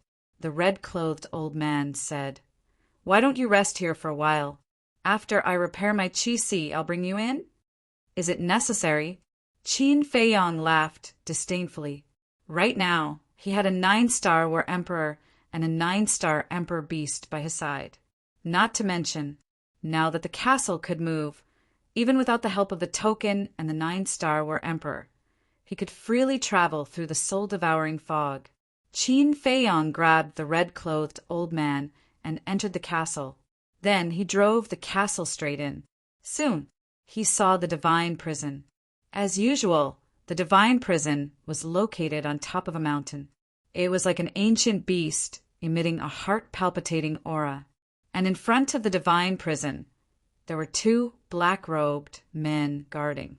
They were like 2 stone sculptures sitting cross-legged on the ground without moving. The aura emitted from their bodies was also extremely terrifying. Of course, their identities were not simple either. Even when the commander of the Kirin army saw them, he had to respectfully address them as ancestor. However, at this moment, the castle flew past the divine prison, and they did not notice it. After brushing past the divine prison, the castle continued to fly deeper into the divine prison. About 100 breaths passed. The castle finally flew out of the soul-devouring fog's area, and what entered the scene was a vibrant mountain range. The mountains were lush with vegetation, and wild flowers were blooming. Clear rivers ran through the east, west, north, and south like giant dragons. Moreover, there were also many fierce beasts here. Every fierce beast had reached the War Emperor realm. However, they were very well-behaved and quietly cultivated, making this place seem especially peaceful, like a paradise. I didn't expect that there would be such a peaceful place hidden in the back mountain of the imperial palace. Qin Feiyang brought the red-clothed old man and appeared above a mountain ridge. He scanned the mountains below with a surprised expression. The fierce beasts in the mountain stream also discovered Qin Feiyang, but not a single fierce beast went to find trouble with Qin Feiyang. They all looked at him curiously. "Where do we go now?" Qin Feiyang retracted his gaze, looked at the red-clothed old man, and asked. "Continue forward about 20 miles, and you will see a huge mountain. Emperor Hong is there," the red-clothed old man said. Qin Feiyang waved his hand and brought the red-clothed old man, cutting through the sky like lightning. Not long after, he saw the huge mountain that the red-clothed old man had mentioned. The huge mountain was more than 1,000 feet tall, surrounded by mist, and auspicious beasts were flying. A waterfall poured down from the top of the mountain, converging into a lake at the foot of the mountain. The lake was about a few hundred feet long, and the water rippled. In the lake, groups of colorful fish swam happily. Around the lake, there was a patch of green. The lotus leaves were slender and elegant, and the lotus flowers were blooming one after another. Some of them were blooming, competing for beauty, while some were budding, like young girls in their boudoir. An inconspicuous courtyard sat quietly by the lakeside. The courtyard was large but very old. A neat row of wooden fences surrounded the courtyard. Inside there was a vegetable garden, a flower garden, a pavilion, a stream, and a 2-story wooden building. This place was full of simplicity and tranquility. And in this tranquility, a white-haired old man sat alone by the lake. In front of him was a stone table. On the stone table, a teapot and a teacup were neatly placed. The teacup was filled with tea, and the fragrance of the tea assailed the nose. And in the old man's hand, he was also holding a teacup. He slowly tasted the tea while admiring the beautiful scenery of the lake, incomparably comfortable. "He is Emperor Hong." The red-clothed old man pointed at the white-haired old man and said to Qin Feiyong, his expression full of respect. Qin Feiyong raised his head to look at the white-clothed old man. The old man's back was facing Qin Feiyong, so Qin Feiyong could not see the old man's face. But from the old man's back, Qin Feiyong saw a transcendent aura, as if he was a god from beyond the heavens. "Come here." Suddenly, the old man's voice sounded, without the slightest hint of strength. It was flat and indifferent, making people feel very comfortable. Qin Feiyong took a deep breath and walked over in large strides. The lake rippled, and a few small red carps jumped out of the lake, as if welcoming Qin Feiyong, and then jumped back into the lake, splashing waves. Qin Feiyong walked to the old man's side. The old man smiled and said, "The tea is prepared for you. Sit down." Qin Feiyong looked at the teacup on the stone table, through the red-clothed old man on the ground, and then walked to the opposite side of the old man and sat on the stone bench. Immediately, the old man's face entered Qin Feiyong's line of sight. It was a very kind face. Although the old man's face was covered with the traces of time, his eyes were very bright, and there was no aggressive feeling. He was very peaceful, giving people a sense of approachability. Qin Feiyong picked up the teacup, put it to the tip of his nose, and smelled it, but did not drink it. He put down the teacup again, and did not look at the old man again, turning his head to look at the clear lake.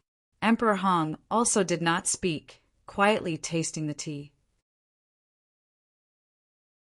The red-clothed old man got up, looked at Qin Feiyong with resentment, ran to the side of Emperor Hong and shouted, "Lord, you have to uphold justice for me."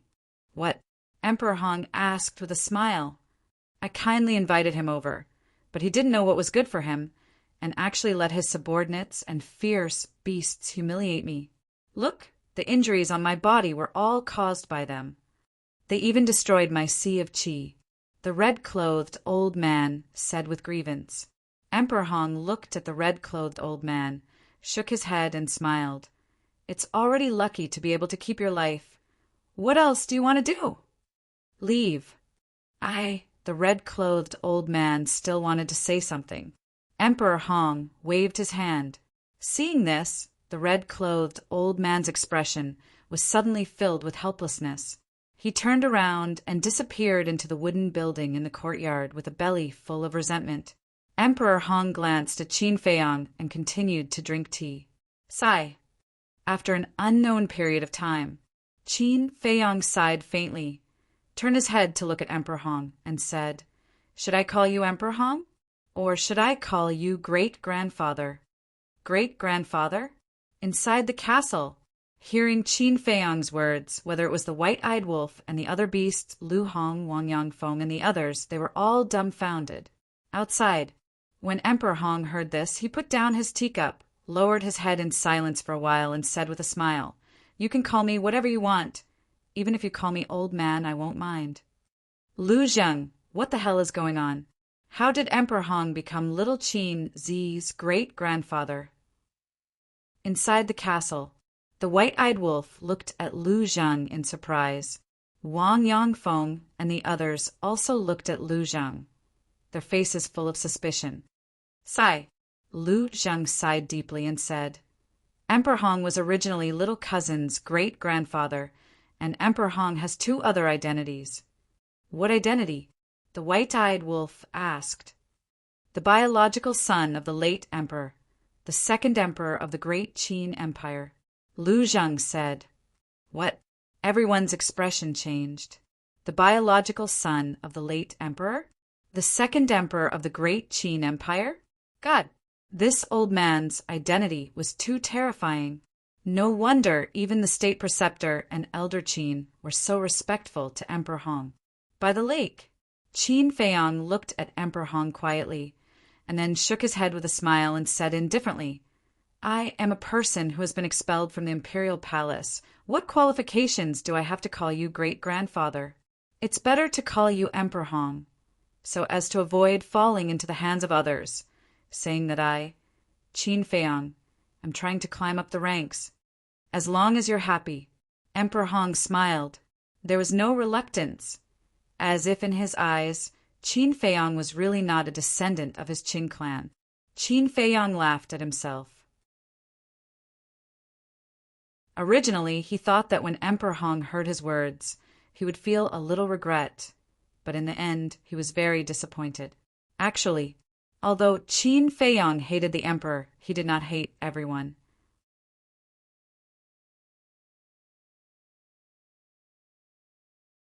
Chapter 1363. Because Emperor Hong was his great-grandfather after all. Blood was thicker than water. If just now Emperor Hong could show even the slightest bit of regret, Qin Feiyang would respectfully call him great-grandfather. What a pity. He didn't see it. Was it sad? He felt that he was indeed quite sad. As a descendant of the Qin clan, he was actually so unrecognized. After letting out a long breath, Qin Feiyang looked at Emperor Hong and said, "I don't want to talk nonsense. Just say it. Why are you looking for me?" Emperor Hong looked at Qin Feiyang in astonishment and said with a smile, "I've often heard people say that you are a swift and decisive person. It really isn't false at all. Since that's the case, then this old man will not beat around the bush." Qin Feiyang looked at him calmly. Emperor Hong asked, "Not long ago, what happened in the throne room? I believe you have already received the news, right?" "Yes." Qin Feiyang nodded. "Do you know the reason?" Emperor Hong asked. Qin Feiyang said, "I know everything." Emperor Hong was slightly taken aback and asked suspiciously, "The emperor was impersonated by Zhuge Nanhua. You know that too?" "What are you trying to say?" Qin Feiyang began to get impatient. Emperor Hong laughed. "Young man, don't be so impatient. This old man wants to know who told you." Old Qin. Qin Feiyang did not hide it, because if Emperor Hong wanted to investigate, he would definitely not be able to hide it. "So that's how it is." Emperor Hong nodded his head in realization and said with a smile, "It's good that you know, lest this old man say another word and waste time." Qin Feiyang frowned and asked in confusion, "What do you mean? And you plan to tell me these things personally?" "Yes." Emperor Hong nodded. "Why?" Qin Feiyang was puzzled. Emperor Hong said, "Because this old man wants you to know the truth, and only after knowing the truth can I cut off your thoughts." The more Qin Feiyang listened, the more he felt that something was wrong and said, "What thoughts do I have?" "Emperor's throne." Emperor Hong drank a mouthful of tea, raised his head to look at Qin Feiyang and said, "Whoosh!" Qin Feiyang suddenly stood up, his eyes burning with anger. It turned out that this old man was worried that he would covet the throne. Emperor Hong smiled and said, "Don't tell this old man that you don't have any thoughts about the throne." "Ha ha!" Qin Feiyang raised his head and laughed out loud. She had specially called him over because she suspected him? Great-grandfather? Family? Ha, what a joke! At this moment, his heart was as cold as steel. He, Qin Feiyang, would rather not have such a family. Qin Feiyang returned to the stone bench. The respect in his heart for Emperor Hong had already vanished without a trace. He sneered and said, "Are you so sure that I have thoughts about the throne?" Emperor Hong said, "If you don't have any thoughts, why did you kill the princes back then?" "Just because I killed the princes, it means that I have designs on the throne. Old man, is that all you can think of?" Qin Feiyang chuckled and said, not concealing the ridicule. Emperor Hong was not angry either. He smiled faintly and said, "This old man's head might not be as good as yours, but this old man's strength, I'm afraid that you will never be able to catch up in this lifetime." "Ha ha!" Qin Feiyang laughed loudly again and said, "Are you very strong?" "At least stronger than you, isn't it?" Emperor Hong said with a smile. "That's true. After all, you have lived for at least 10,000 years, and I have only lived for a few decades. In terms of strength, I definitely can't compare to you." Qin Feiyang said with a smile. As long as one was not a fool, the meaning behind these words could be understood. It was clearly mocking Emperor Hong. Emperor Hong also did not know if he was really broad-minded, or was he enduring? There was not the slightest trace of anger on his face. It was as calm as ever. It's useless to say more. This old man just wants to tell you if the emperor is really harmed, the little prince will be the only successor to the throne. As for you, you can live in the imperial capital, but the prerequisite is that you don't do anything out of line. After all, you are no longer a member of my Qin clan. This old man can give you a better suggestion. Where did you come from? Where did you come from? You have a free and unfettered life, and we also have a relaxed and carefree life. Why not? Emperor Hong said with a smile. Makes sense. Qin Feiyang nodded. Emperor Hong's words were originally very angry words, but at this moment, Qin Feiyang did not feel the slightest bit of anger. His heart was as calm as the Dead Sea. Seeing Qin Feiyang nod, Emperor Hong's face was full of praise. He chuckled and said, "The child can be taught. Don't laugh so happily. What I said makes sense, but it doesn't mean that I have to listen to you. Just now, you said to let me go back to where I came from. Then now I want to ask you, where did I, Qin Feiyang, come from? Iron Ox Town? Or Imperial Palace?" Qin Feiyang said. Emperor Hong fell silent. He originally wanted Qin Feiyang to return to Iron Ox Town. However, after being reminded by Qin Feiyang, he realized that Qin Feiyang was born in the Imperial Palace. A moment later, Emperor Hong raised his head to look at Qin Feiyang and said with a smile, "You can live in Bright Heaven Palace, but don't touch things that you can't touch. Don't worry, I'm not interested. And on the contrary, I will help the little prince ascend to the throne." Qin Feiyang said with a smile. Emperor Hong frowned for the first time, because this answer surprised him too much. He asked suspiciously, "Why are you doing this?" "Because the little prince is my younger brother. He's still young and inexperienced. Of course, I have to help him. Moreover, if I'm not by his side, I'm still a little worried. After all, the current imperial palace is too chaotic. What if someone wants to harm him?" Qin Feiyang chuckled. Emperor Hong was silent. He looked at Qin Feiyang, trying to distinguish the truth from Qin Feiyang's expression. But in the end, he couldn't see anything. Qin Feiyang said indifferently, "Is there anything else?" Emperor Hong said, "Take care of the people and beasts around you. Don't let them continue to mess around in the imperial capital." A small matter. Qin Feiyang's face was full of smiles. After saying that, he got up and said, "Then I'll take my leave." Emperor Hong nodded. Qin Feiyang immediately turned around and strode away. But suddenly, he stopped again, turned his head to look at Emperor Hong, and said with a grin, "I forgot to tell you one more thing." "Speak." Emperor Hong laughed. 30 years in the east, 30 years in the west. Today, I, Qin Feiyang, am indeed unable to catch up to your strength. But remember, one day, I, Qin Feiyang, will let you have a taste of what it's like to be unable to catch up. Qin Feiyang said, "This old man is waiting, and I'm looking forward to it." Emperor Hong said with a faint smile, "Don't worry, I won't let you wait too long." After Qin Feiyang finished speaking with a wild laughter, he cut through the sky like lightning and disappeared into the horizon. Emperor Hong looked in the direction where Qin Feiyang disappeared, his eyes flickering. At this time, the red-clothed old man walked out of the wooden building. His qi had been repaired, and his injuries were almost healed. He raised his head and looked in the direction where Qin Feiyang disappeared, then quickly walked to the side of Emperor Hong and bowed.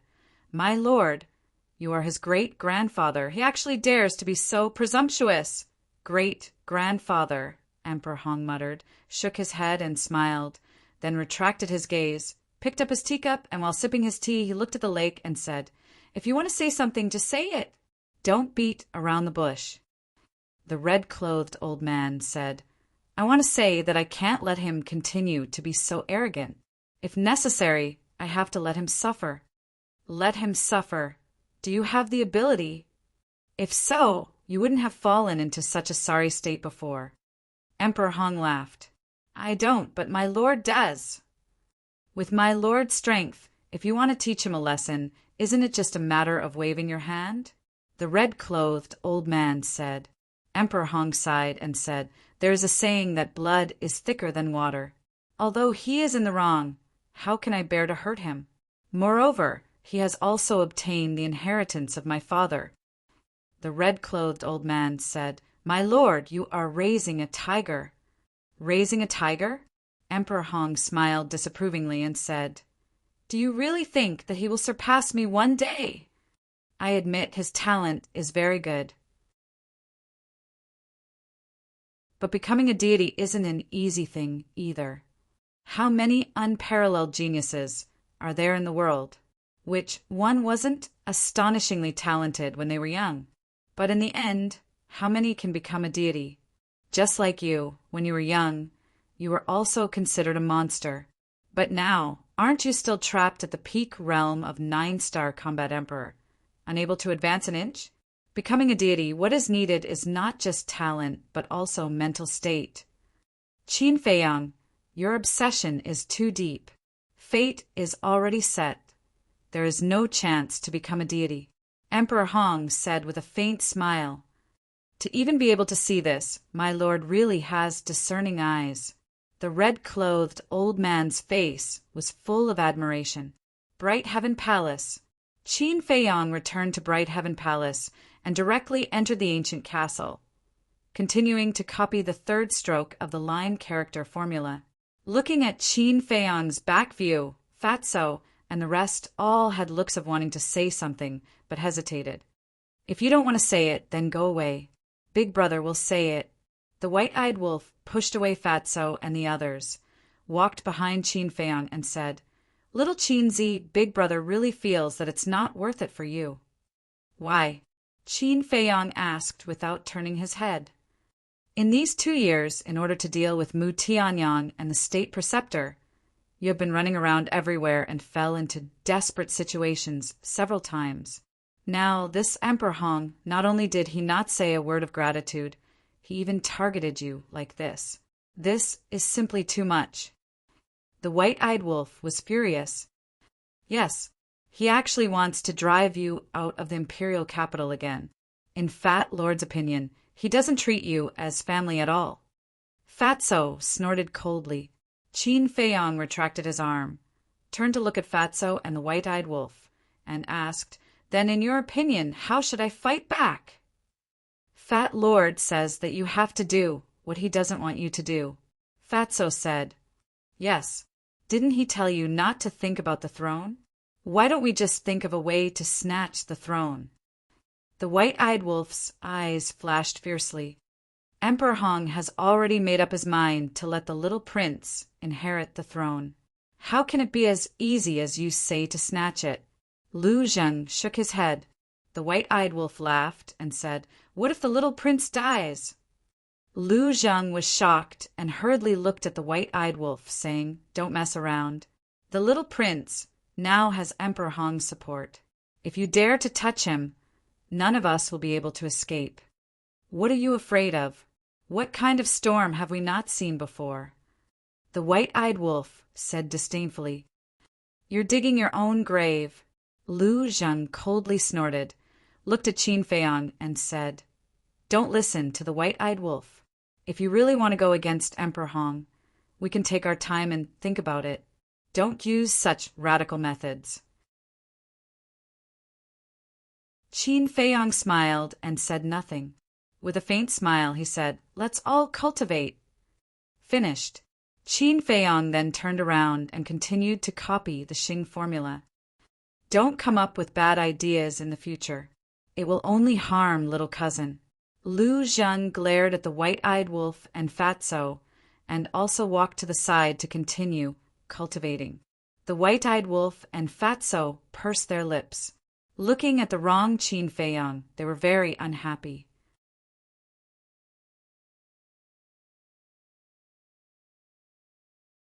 Chapter 1364. After Fatso and White-Eyed Wolf entered the state of cultivation, the others also closed their eyes and calmed down to cultivate. Qin Feiyang also didn't say a word, silently copying the Xing formula.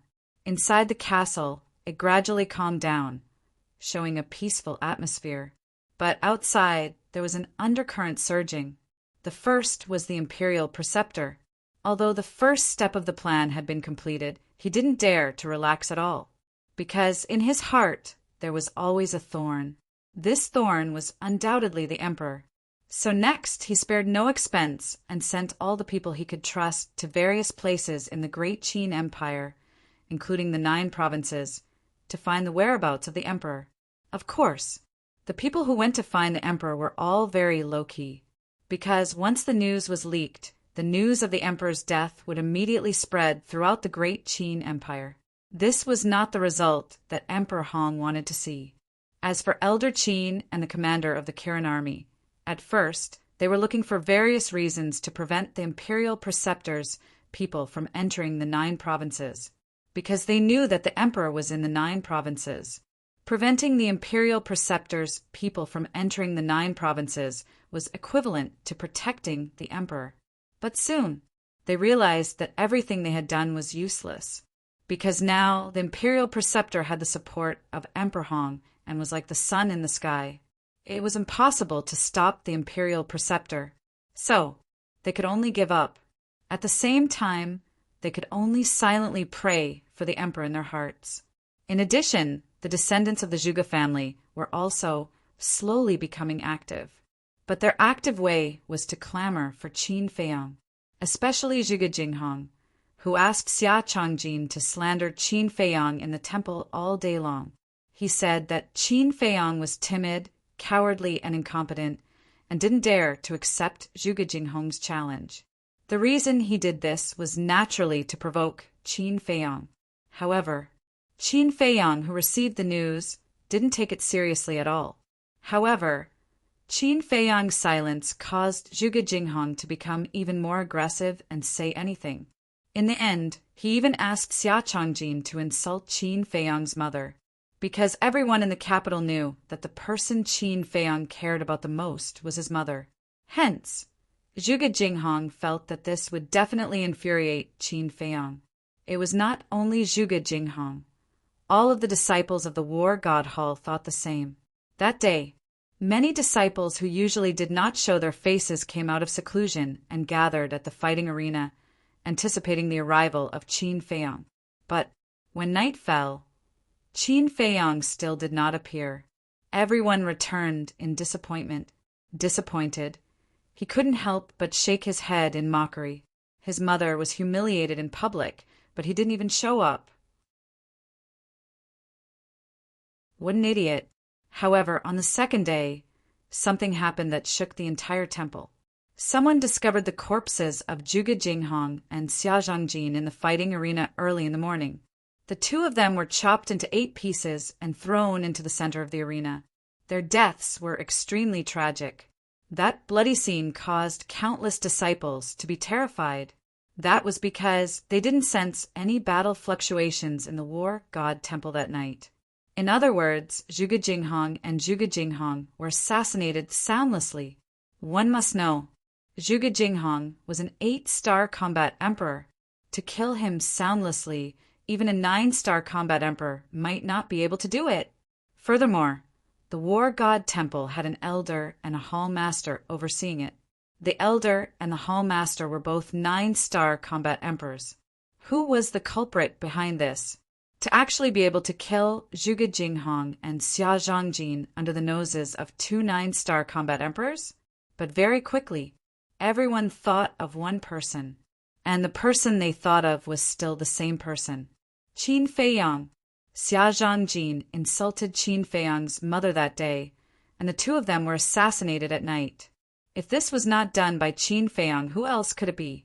This time, no one dared to mock Qin Feiyang anymore. Even the name Qin Feiyang had become a taboo in the war god realm.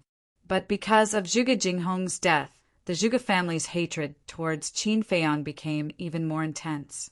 No one cared about Xia Zhangjin, but Zhuge Jinghong was Zhuge Nanhua's adopted son.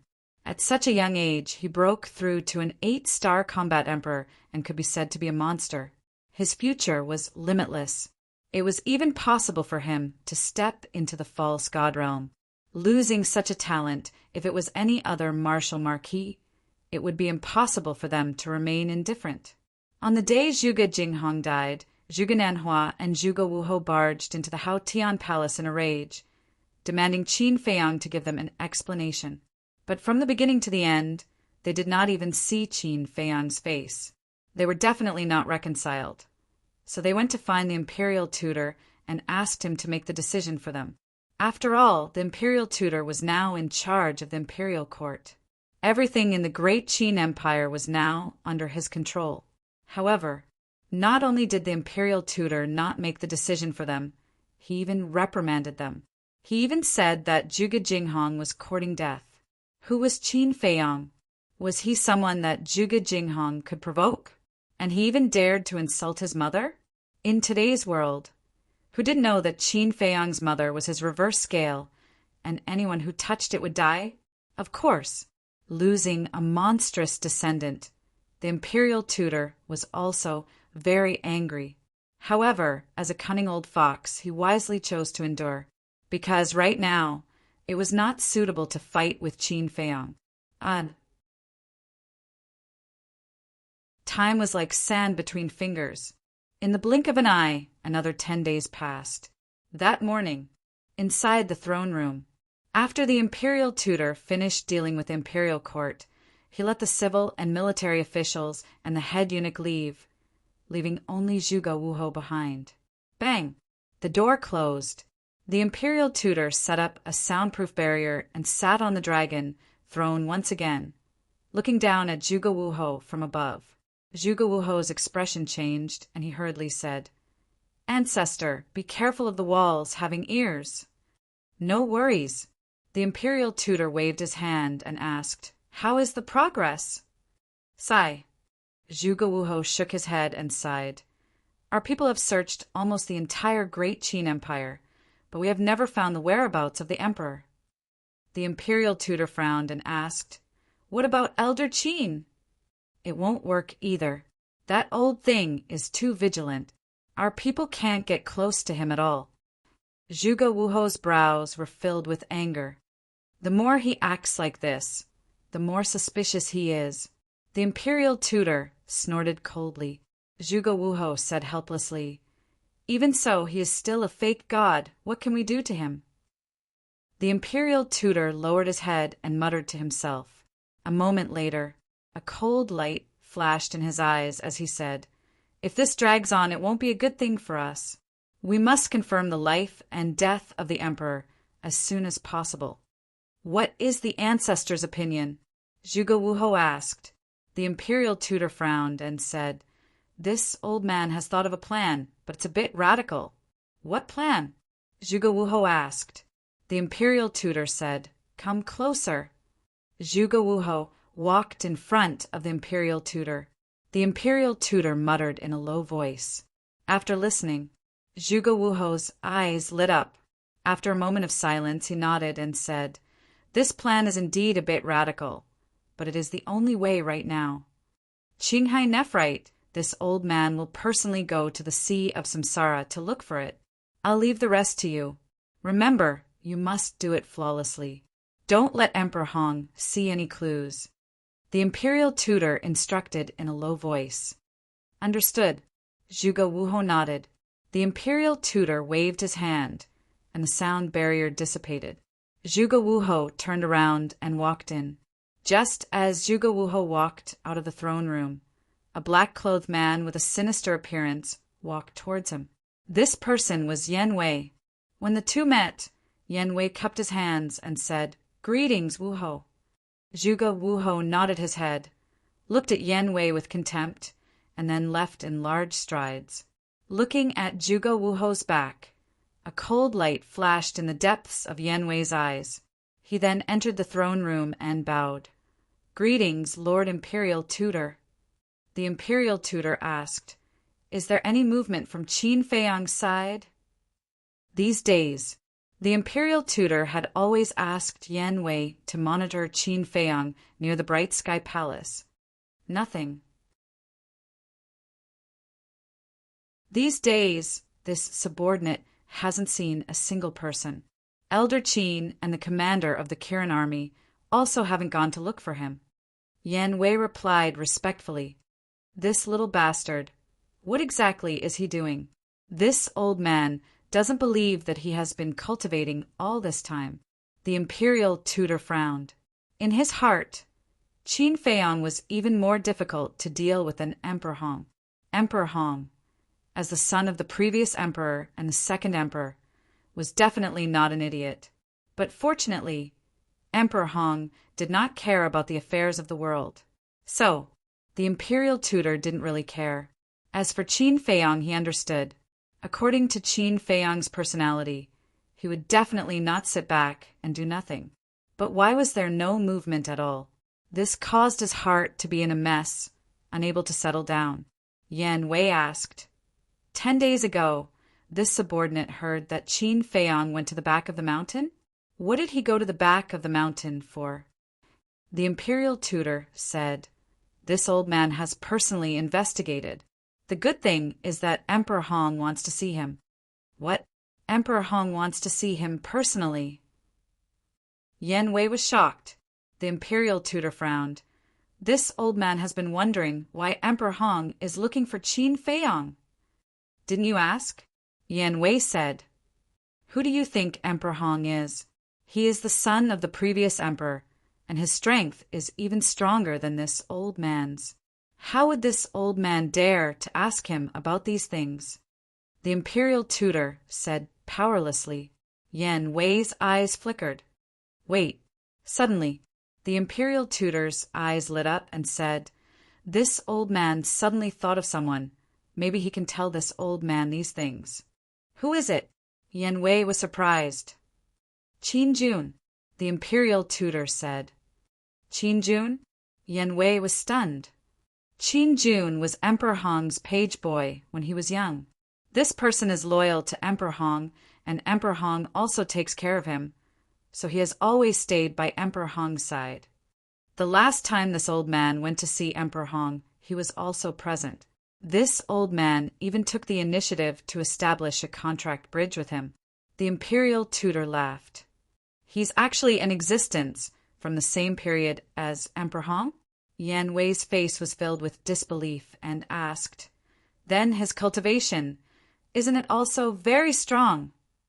"His cultivation isn't that great. Peak of the 9-star were Emperor Realm. The reason why this old man took the initiative to establish a contract bridge with him is entirely because he is Emperor Hong's page boy." The imperial tutor's face was filled with disdain. Yan Wei laughed bitterly and said, "Peak of the 9-star where Emperor Realm is not that great? In this world, I'm afraid that only you, my lord, would dare to say such a thing. You don't have to be envious. As long as you serve this imperial tutor wholeheartedly, you will be able to reach his level sooner or later. The imperial tutor said. Yen Wei was overjoyed and bowed. This subordinate will definitely do my best for my lord until my death.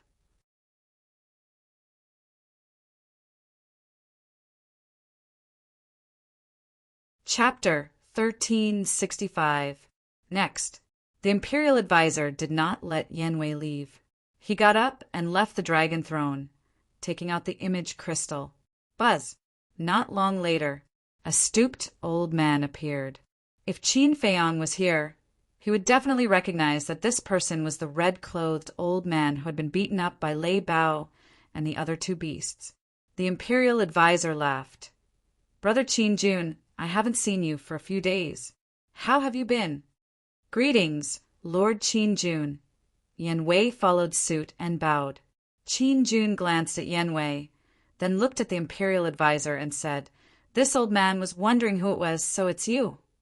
Even in front of the imperial advisor, his expression was incomparably arrogant. You're just a page boy. What are you so arrogant about? The imperial advisor secretly snorted, but on the surface he had a fawning look on his face as he smiled and said, Brother Qin Jun, there's something I want to ask you. What is it? Qin Jun looked at him arrogantly. The imperial advisor suppressed his anger and laughed. Brother Qin Jun is often by Emperor Hong's side. You should know the reason why Emperor Hong was looking for Qin Feiyang 10 days ago, right? Qin Feiyang. Hearing this name, Qin Jun's eyes immediately flashed with an intense cold light. Seeing this, the imperial advisor's heart trembled. Could it be that this person also had a grudge with Qin Feiyang? If that was the case, then for him, it would be a once-in-a-lifetime opportunity. The imperial advisor asked without batting an eyelid. Brother Qin Jun, from the looks of it, you don't seem to like Qin Feiyang. Not only do I not like him, I simply hate him. Qin Jun coldly snorted and said, This old man does know the reason why Emperor Hong is looking for Qin Feiyang. This old man can also tell you, but you must agree to this old man's condition. The imperial advisor was secretly overjoyed and said unhappily, Brother Qin Jun, aren't you treating me like an outsider? With our relationship, is there a need to talk about conditions? If there's anything you need this old man's help with, just say it. This old man will not shirk his responsibility. Huh. Qin Jun laughed out loud, giving a thumbs up. Imperial advisor is indeed a smart person. All right, this old man will be straightforward. This old man wants Qin Feiyang to die. What? Yen Wei was secretly shocked. The state preceptor was also shocked. He didn't expect Qin Jun to hate Qin Feiyang so much that he wanted Qin Feiyang dead. The imperial advisor's eyes flickered as he asked, May I ask why Brother Qin Jun wants to kill Qin Feiyang? At that time, this old man was under the orders of Emperor Hong to bring him to the back of the mountain. However, this little bastard actually had the fierce beasts around him cripple this old man's qi and even bully this old man in every possible way. Who does he think he is? A crippled prince who is worse than a pig or a dog dares to do such a disrespectful thing to this old man. Therefore, I must make him pay the price. Qin Jun said harshly, his face detestable. This little bastard is really bold. The imperial tutor was secretly speechless. He looked at Qin Jun and revealed an indignant look. Brother Qin Jun is right. This little bastard doesn't know what's good for him. I also hate him. It seems like this old man has met a kindred spirit. Qin Jun chuckled. Haha, the state preceptor laughed out loud, patted his chest, and said, Brother Qin Jun, don't worry. When this old man finds the opportunity, I will personally send him to you and let you deal with him. Qin Jun laughed and said, At that time, this old man will definitely make him suffer a fate worse than death. The state preceptor's eyes flashed as he asked with a smile, Then can Brother Qin Jun tell me now? Qin Jun said, Emperor Hong is not looking for Qin Feiyang to help him. nor to recognize him as his great-grandson. Then why? The state preceptor was puzzled. Qin Jun smiled and said, "It's to warn Qin Feiyang not to covet the throne of emperor. The two of them are very unhappy." What? The state preceptor was stunned. He never thought that there would be such a result. "Brother Qin Jun, are you serious?" He also did not believe it. After all, Emperor Hong was Qin Feiyang's great-grandfather. How could he do this? "It's absolutely true." Qin Jun nodded. "Great." When the state preceptor heard this, he was immediately overjoyed. As long as Emperor Hong did not recognize Qin Feiyang, then no matter how heaven-defying Qin Feiyang's methods were, no matter how smart his brain was, he could not set off any big waves. Qin Jun frowned again and said, "But there's one thing that this old man can't figure out." "What can't figure out?" The state preceptor became nervous again. As long as it was about Qin Feiyang, he did not dare to be the slightest bit careless. Qin Feiyang told Emperor Hong that he would not snatch the throne of emperor, but would instead help the little prince ascend to the throne? Do you think he's stupid? Qin Jun despised. This, the state preceptor and Yan Wei looked at each other. Help the little prince ascend to the throne? What kind of situation was this? How could Qin Feiyang be so kind? Qin Jun said, "This old man has already told you everything I know. Don't forget the promise you made to this old man before." Between the words, there was a hint of threat. "Relax, this old man will definitely do what I say," the state preceptor said with an obsequious smile. Finished talking, he turned off the image crystal. A hint of killing intent immediately flashed in his old eyes as he said with a cold snort, "Old fart, I'll let you be arrogant first. Sooner or later, this old man will destroy you." He could not hold any sand in his eyes. Today, Qin Jun flaunted his prowess in front of him. In the future, he would definitely make Qin Jun pay back double. Yan Wei said, "Your Excellency, we'll talk about Qin Jun's matters slowly in the future. The urgent matter is to quickly investigate what exactly Qin Feiyang wants to do." Yeah, this little beast actually wants to help the little prince ascend to the throne. He really caught this old man off guard. But this boy's actions are secretive and hard to guess. Wanting to find out his goal is basically impossible. The state preceptor's face was full of helplessness. Sometimes, even he could not figure out how a young man who had lived for less than 100 years could be so shrewd. Then what do? We can't just sit back and do nothing, right? How about this subordinate continue to monitor Bright Heaven Palace? Yan Wei asked. "Forget it. He hides in the ancient castle all day. No matter how long you monitor him, you won't get anything. Furthermore, even if he leaves the ancient castle, you won't be able to find anything with his intelligence. There's no need to waste your energy.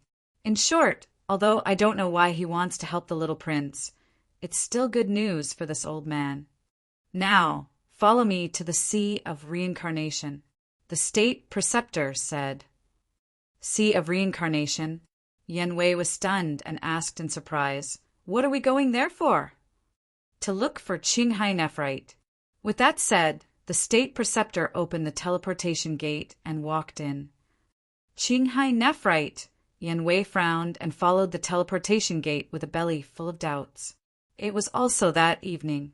Within the ancient castle, Qin Feiyang's image crystal suddenly rang. He retracted his arm and took out the image crystal. Yan Wei's image appeared. Looking at the endless ocean behind Yan Wei, Qin Feiyang was stunned and asked suspiciously, "You're in the Sea of Reincarnation?" "Yes." Yan Wei nodded. Qin Feiyang frowned and said, "What are you doing there?" Yan Wei said, "The state preceptor is nearby now. Let's have a long talk." Seeing Yan Wei's solemn expression, Qin Feiyang could not help but become serious and said in a deep voice, "Speak." "There has been no news of the emperor these days, and the state preceptor is very worried." Therefore, in the morning, he came up with a plan with Zhuge in the throne room. Find someone to pretend to be the emperor's corpse and find a piece of Qinghai nephrite to imitate the imperial jade seal. Yan Wei was about to continue when Qin Feiyang waved his hand and said, "You don't have to say any more. I know what they are going to do." Yan Wei was slightly stunned and said in admiration, "Young master is indeed the young master. All right, I'll go find the state preceptor first. You deal with it on your side. All right, you have to be careful of one person. Qin Jun. Qin Feiyang was suspicious. Yan Wei immediately told Qin Feiyang about Qin Jun's identity and his conversation with the state preceptor. So it's that old man. Qin Feiyang suddenly understood and said with a faint smile, "It's just a 9-star combat emperor. There's nothing to worry about. The main goal now is to deal with the state preceptor. You have to tell me the rest of the news." "All right," Yan Wei replied and turned off the image crystal. Lu Zheng opened his eyes and asked in confusion, "Little cousin, what is the state preceptor doing?" "He can't wait any longer. He asked someone to pretend to be the emperor's corpse and imitate the imperial jade seal. He wants to deceive the world and deceive Emperor Hong. Because, once he sees the emperor's corpse and the imperial jade seal, Emperor Hong will definitely choose a time to let the little prince inherit the throne." Qin Feiyang said. Lu Zheng frowned and said, "Isn't this method too radical?" "That's right, but the state preceptor is more worried that there will be changes if we delay."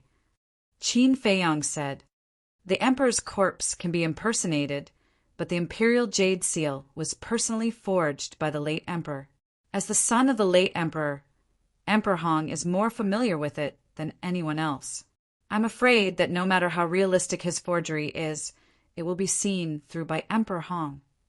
He's digging his own grave by doing this." Lu Zheng sneered. Qin Feiyang said, "But don't forget, the state preceptor has been by the emperor's side for so long. He is also very familiar with the imperial jade seal." Lu Zheng fell silent. "Of course, the state preceptor's biggest purpose is to deliberately provoke Elder Qin." Qin Feiyang said again. "Provoke Elder Qin for what?" Lu Zheng was puzzled. Last time in the throne room, Elder Qin exposed Zhuge Nanhua's identity without saying a word. With the state preceptor's brain, he must have thought that Elder Qin knows the whereabouts of the emperor. How do you think Elder Qin will react when he learns of this? He will definitely be furious. But Elder Qin can't say it. What can he do? In a hurry, Elder Qin will most likely go to the 9 provinces to find the emperor. In this way, the state preceptor can follow Elder Qin to find the emperor. Now that the state preceptor has begun to take action, he will definitely not allow the emperor to return to the capital alive." Qin Feiyang said lightly. "He wants to kill the emperor?" Lu Zheng frowned. From the moment he took the first step, he had no choice and no way out. He must be killed, because if the emperor comes back before the little prince succeeds the throne, Elder Qin will definitely tell the emperor everything that has happened during this period. When the emperor knows, will he still trust the state preceptor? At that time, it will be the end of the state preceptor. Qin Feiyang said with a faint smile, "If the little prince failed to succeed the throne, the emperor would still be the emperor." Although the emperor's strength was not as strong as the state preceptor, as the ruler of a country, he still had a way to deal with the state preceptor. However, there was one sentence that Qin Feiyang did not say in public. The state preceptor would come to him soon. Because not only the state preceptor and Emperor Hong were familiar with the imperial jade seal, but he also knew it like the back of his hand.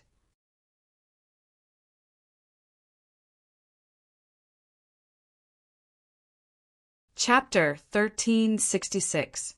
Sigh. Hearing all this, Lu Hong opened her eyes and said with a sigh, "The scheming and scheming inside this imperial palace really makes people afraid."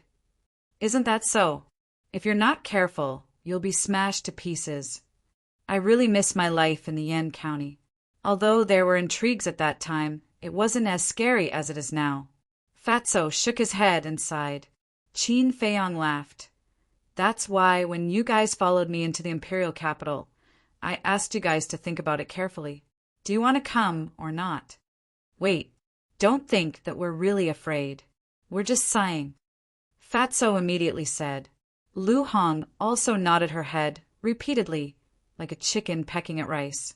Qin Feiyong shook his head and smiled, then turned around and continued to copy the Xing character. Seeing this, Fatso asked suspiciously, "Boss, after hearing the news about Yan Wei, don't you have any plans?" "Of course. However, it's not time yet." Qin Feiyong laughed without turning his head. Before he took action, he had to do his best to improve his cultivation. These days passed. 2/3 of the third stroke had already been completed. After careful calculation, Qin Feiyong had already spent a total of 20 days on this third stroke. 20 days. Only 2/3 of it was completed. In other words, it would take another 10 days to completely copy it. A full 30 days. Compared to the second stroke, it was almost twice as long. In fact, 30 days was nothing to cultivators. It passed in the blink of an eye. But one had to know. This was calculated according to the time outside. In the time of the ancient castle, 30 days was 300 days. This was almost a year's time. In other words, if there was no ancient castle, Qin Feiyong would need close to a year to copy the third stroke. And the third stroke would take such a long time, let alone the fourth, fifth, and sixth strokes. It could be said that the change in the ancient castle's time rules was a great fortune for him. Otherwise, he didn't know when he would be able to break through to the 9-star War Emperor and step into the false god realm. 5 years? 10 years? 20 years? It was hard to imagine. In the blink of an eye, another 10 days passed. Boom! That afternoon, after continuous hard work, Qin Feiyong finally finished copying the remaining 1/3 of the book. His cultivation had also soared to the level of a 4-star combat emperor. This time, he had broken through 2 minor realms in a row. It could be said that his gains were not small. His eyes flickered as he looked at the 4th stroke of the Xing character. Finally, he closed the book. Whoosh! The next moment, Qin Feiyong appeared in Bright Heaven Palace. During these 10 days, Yan Wei sent back another piece of news. The Qinghai nephrite had been found. To be on the safe side, the imperial tutor found 2 basin-sized soft jades before returning from the Sea of Reincarnation. The real imperial jade seal was made from Qinghai nephrite. Standing in the main hall, Qin Feiyong pondered for a moment, then opened the door and sat on the throne, as if waiting for something. Time slowly passed. Night fell. The full moon hung in the sky, and the stars twinkled. The vast star domain gave people a mysterious feeling. Qin Feiyong walked out of Bright Heaven Palace and stood outside the door. Looking at the starry sky, he muttered, "What's beyond the starry sky? What's above, War God? Where is the end of the path of cultivation?" For a moment, his mood soared. His consciousness left his body and flew into the starry sky, as if merging with the thousands of stars. He felt the majestic aura of the starry sky. At the same time, he also felt a cold sense of loneliness. Gradually, he involuntarily soared into the sky. Finally, he stood in the sky above the imperial capital like an immortal. His long hair danced in the wind, his clothes fluttered, and the aura of his entire body became ethereal. Moreover, his expression also became like an ancient well without ripples. He seemed to have entered a mysterious realm, and his body and mind had an indescribable, carefree feeling. At this moment, the brilliance of the moon seemed to be brighter than before. The light of the stars also seemed to be brighter than before. Qin Feiyong calmly looked at the night sky and slowly closed his eyes. His aura became more and more ethereal. Looking from afar, he was like a god that was about to ride the wind. At this moment, His heart was unprecedentedly quiet. It seemed that he had forgotten everything. What is Qin Feiyang doing up there? Qin Feiyang's abnormality was gradually discovered by people. More and more people raised their heads and looked at Qin Feiyang, their faces full of suspicion. No one knew how long had passed. Qin Feiyang slowly raised his hands and slowly waved them in the void. Soon, an invisible force emerged, but the strange thing was that this invisible force did not have the slightest aura. However, the space around Qin Feiyang started to vibrate slowly because of this invisible force. In the end, it twisted crazily. The void seemed to be about to shatter. The people of the imperial palace below were full of surprise and doubt. Although the invisible force that pervaded around Qin Feiyang did not have the slightest aura, it gave them a fatal sense of crisis. However, Qin Feiyang seemed to be unaware of it. His eyes were still closed, and his hands were constantly waving. But the speed did not change at all. It was very slow. It seemed to be playing in slow motion. There were more and more onlookers below. Some people, in order to see more clearly, even leaped into the air. Whoosh! 2 figures of light broke through the air. It was Yan Wei and the state preceptor. What's the situation? After discovering Qin Feiyang's abnormality, they were slightly stunned and immediately grabbed a eunuch to ask. Greetings, state preceptor. The eunuch hurriedly bowed and then said, I don't know. From just now until now, he has been standing in the air and waving his hands. We don't understand. Hearing this, the 2 of them raised their heads again and looked at Qin Feiyang suspiciously. On the other side, Elder Qin and the commander of the Kirin army also broke through the air. Without exception, their faces were full of doubts. Time passed breath by breath. Everyone still did not understand. But Yan Wei found a clue. He found that Qin Feiyang was actually repeating the battle art. It was the first move of the ultimate tactics, landslide.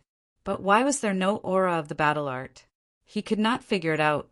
But what he could not figure out even more was why Qin Feiyang was doing this.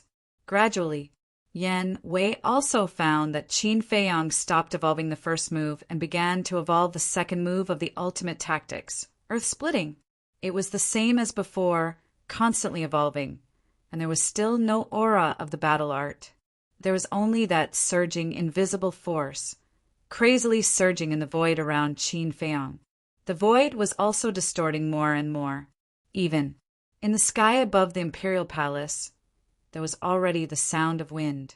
Soon, Yan Wei was surprised to find that Qin Feiyang had begun to evolve the third move of the ultimate tactics, sky splitting. The commander of the Kirin army frowned and said, What exactly is he doing? Elder Qin muttered, It's a familiar scene, but what exactly is it? This old man can't remember. About a few hundred breaths passed. Qin Feiyang had evolved the fourth move of the ultimate tactics, ultimate tactics. Everyone thought that this was deliberately done by Qin Feiyang, but that was not the case. At this moment, Qin Feiyang had no idea what he was doing. It was as if he had lost consciousness and his body was moving naturally. Another few hundred breaths passed. Qin Feiyang was no longer evolving a single move. He continuously evolved the 4 moves of the ultimate tactics. He repeated it again and again. Woo woo! At this moment, the sound of the wind above the imperial palace changed. It was getting louder and louder. But the strange thing was that everyone was above the imperial palace and did not feel the wind. Is it haunted? Everyone was bewildered. Woo woo! The sound of the wind was getting more and more ear-piercing, as if ghosts were roaring in the void. Everyone could not help but feel apprehensive. A battle art without aura, the sound of the wind without wind. What a familiar scene! Where have I seen it before? Elder Qin whispered. The imperial preceptor was also muttering to himself. How is this possible? Suddenly, the imperial preceptor seemed to have thought of something as his body shook violently. His old face was full of disbelief. And Elder Qin and the commander of the Kirin army looked at the imperial preceptor. Yan Wei, as well as the people below and around, looked at the imperial preceptor one after another. The imperial preceptor was silent as he stared at Qin Feiyang. The murderous intent in his eyes was undisguised. Could it be? Looking at the imperial preceptor's expression, Elder Qin seemed to have thought of something. His gaze trembled slightly as he suddenly raised his head to look at Qin Feiyang. His old eyes were full of bewilderment. Why? Such a difficult thing. How could you do it? No. There can only be one monster in the great Qin Empire, and that is Zhuge Mingyang.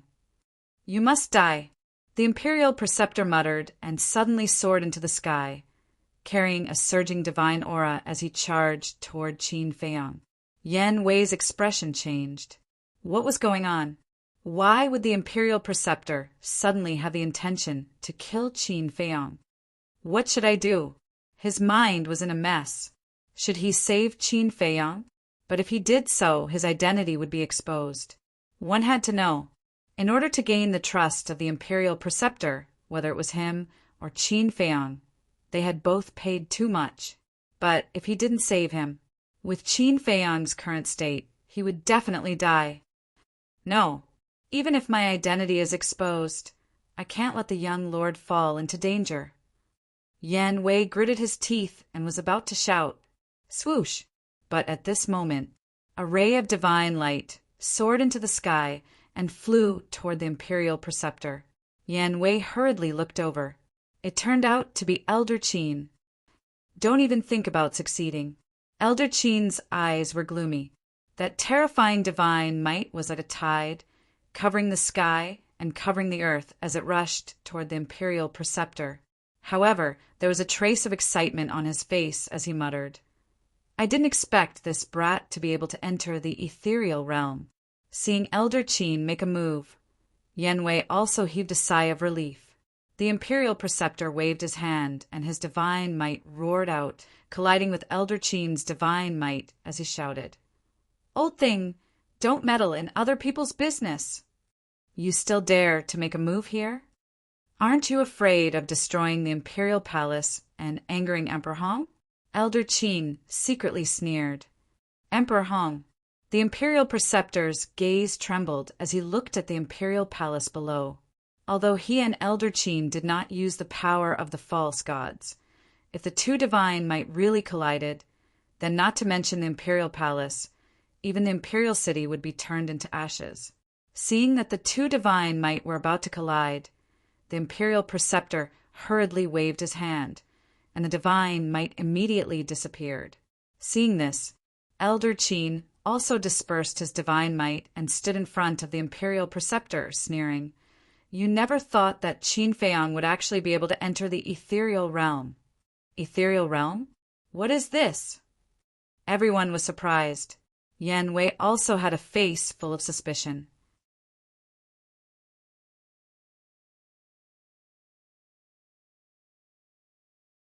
Chapter 1367. Wrong. In your eyes, Qin Feiyang is a big problem, but in this old man's eyes he is the hope of my great Qin, the future pillar. This old man will not allow anyone to hurt him. Old Qin secretly shouted. Hope! Pillar! The imperial preceptor muttered to himself, a sharp light flashing in his eyes, and secretly said, I didn't expect you to have already sided with Qin Feiyang. Humph! Old Qin snorted coldly and said, This old man has never sided with anyone, only standing on the side of justice. Ha ha! The imperial preceptor laughed loudly, as if he had heard the biggest joke in the world. Suddenly, his face changed, looked behind old Qin and bowed. Greetings, Emperor Hong! Emperor Hong! Old Qin's expression changed, and he hurriedly turned his head to look. Just as he turned his head, a hint of ridicule flashed in the imperial preceptor's eyes, and he rushed out from old Qin's side like lightning, heading straight for Qin Feiyang. And old Qin turned his head to look at the void and found that there was no one, and immediately realized that he had been tricked. "Old man, you are a fake god at any rate, and you actually use such a despicable method." Old Qin was furious and hurriedly chased. But the battle between fake gods was a race against time. In an instant, many things could happen. The imperial preceptor had already arrived in front of Qin Feiyang, killing intent surging in his eyes. "Don't!" Old Qin roared, his hair standing on end. "Go to hell!" The imperial preceptor laughed sinisterly, raised his old hand, and like an eagle's claw, shattered the void and grabbed towards Qin Feiyang's head. "No!" Yan Wei also roared in his heart. However, at this moment, clang! Accompanied by an earth-shaking loud sound, a black light rushed out from between Qin Feiyang's eyebrows. It was the ancient castle. It floated above Qin Feiyang's head, and wisps of divine might rolled out. Puff! The imperial preceptor was immediately sent flying, blood spurting out of his mouth, and his face was pale. So strong! Waves surged in his heart. At the same time, looking at this scene, Old Qin was also shocked to the extreme. The onlookers below were even more dumbfounded. Was that Qin Feiyang's castle? It was actually so terrifying. Just a wisp of divine might was enough to severely injure the imperial advisor. That's great. With the protection of the ancient castle, not to mention the imperial advisor, even if Emperor Hong were to appear, he might not be able to harm young lord. Yan Wei mumbled. His heart that had been hanging in the air finally calmed down. Then he looked at Qin Feiyang. Such a great commotion had occurred, yet he seemed as if he didn't know anything. He still had his eyes closed as he ceaselessly repeated the 4 moves of the Void End technique. However, if one were to observe carefully, they would discover that the speed at which he was evolving was increasing bit by bit. Woo woo! The sound of the wind became more and more deafening.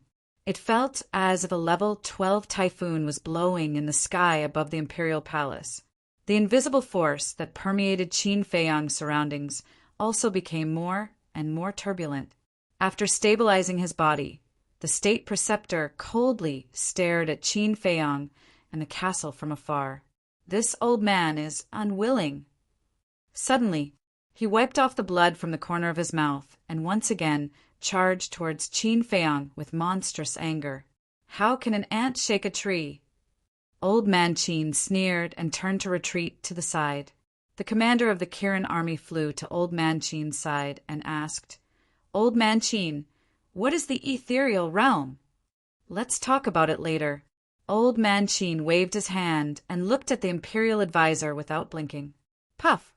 Before the imperial advisor could even get close, he was once again sent flying by the divine might emitted by the ancient castle. And this time the injuries he suffered were even more serious than before. His body directly cracked, as if it was about to be torn apart.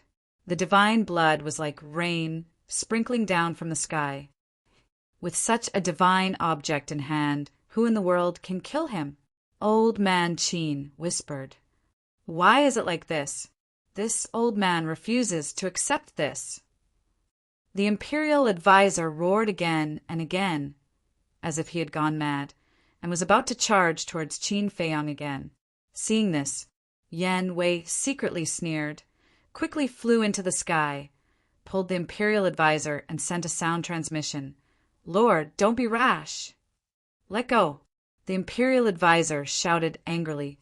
He was about to lose his mind and couldn't listen to anything. "Lord," Yan Wei secretly shouted and said, "Qin Feiyang has the protection of the ancient castle. You can't kill him. If you continue to attack, the one who will be injured and embarrassed in the end will only be you. Moreover, have you forgotten? We still need his help with something. This imperial advisor is a false god. How can I not kill him? Get out of my way. If you dare to block my way again, don't blame me for being merciless." The imperial advisor pushed Yan Wei away. Pa! But the next moment, under the inconceivable gazes of countless people, Yan Wei raised his hand and slapped the imperial advisor's old face. The imperial advisor was stunned. Old Man Qin and the commander of the Kirin army were also stunned. He actually dared to hit the imperial advisor. Was this person not afraid of death? Yan Wei, on the other hand, was secretly chuckling. That slap was really satisfying. You dare to hit this imperial advisor. The imperial advisor was angry, his killing intent surging.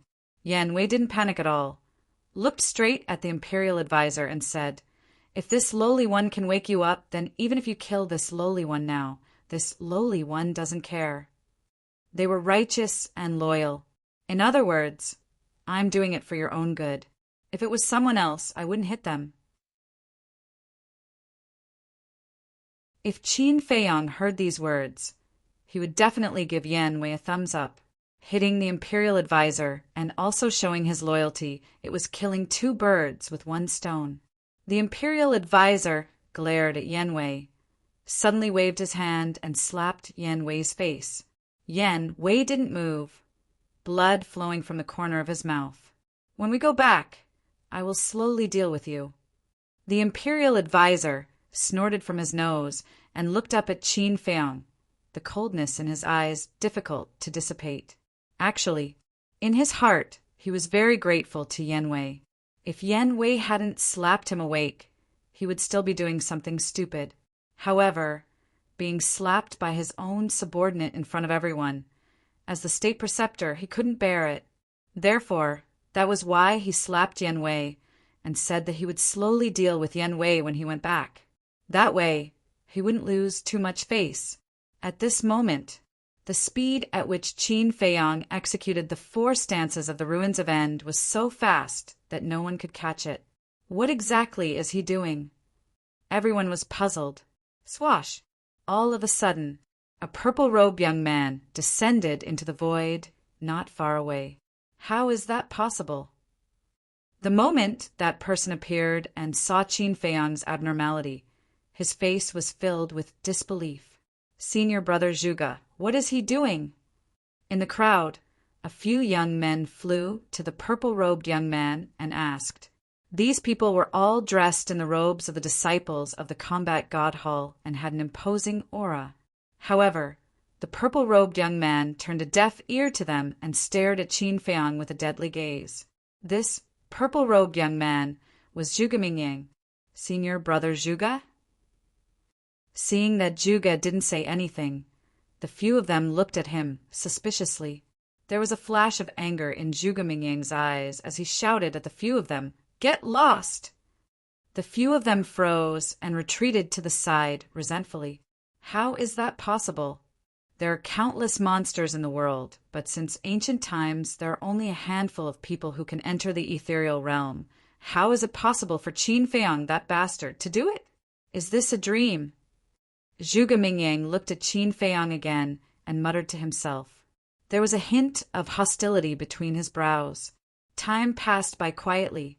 At this moment, to the imperial advisor and Zhuge Mingyang, every breath felt extremely long. Swoosh! Zhuge Mingyang clenched his fists and rushed to the front of the imperial advisor. He said telepathically, "Old ancestor, you must kill him." "I've already tried. With the castle protecting him, I can't get close." The imperial advisor thought to himself, "Why, Zhuge Mingyang, am such a monstrous person, but I don't even have a single legendary item. What ability does this little bastard have to possess 2 divine items? Damned heavens, why are you so biased?" Zhuge Mingyang looked at the castle and roared in his heart. He was about to go crazy with hatred. At this moment, the hostility in his body reached an unprecedented level. Jealousy and hatred took over his entire body. Boom! Suddenly, a faint divine power spread out from Qin Feiyang's hands. Did it work? Old Qin murmured, and his old face was filled with excitement. The divine power didn't come from Qin Feiyang himself, but from the 4 moves of the Ruins of End incantation that he had evolved. It's divine power. Don't tell me he has become a god. Everyone was bewildered. However, Qin Feiyang seemed to be oblivious to all of this as his hands moved at lightning speed. At this moment, even those of the same cultivation realm as Qin Feiyang could not capture the trajectory of his hands. Rumble. The divine power went from weak to strong and became increasingly terrifying. The 4 moves of the ruins of End Incantation had already been evolved to the extreme by Qin Feiyang. Heaven and earth began to tremble.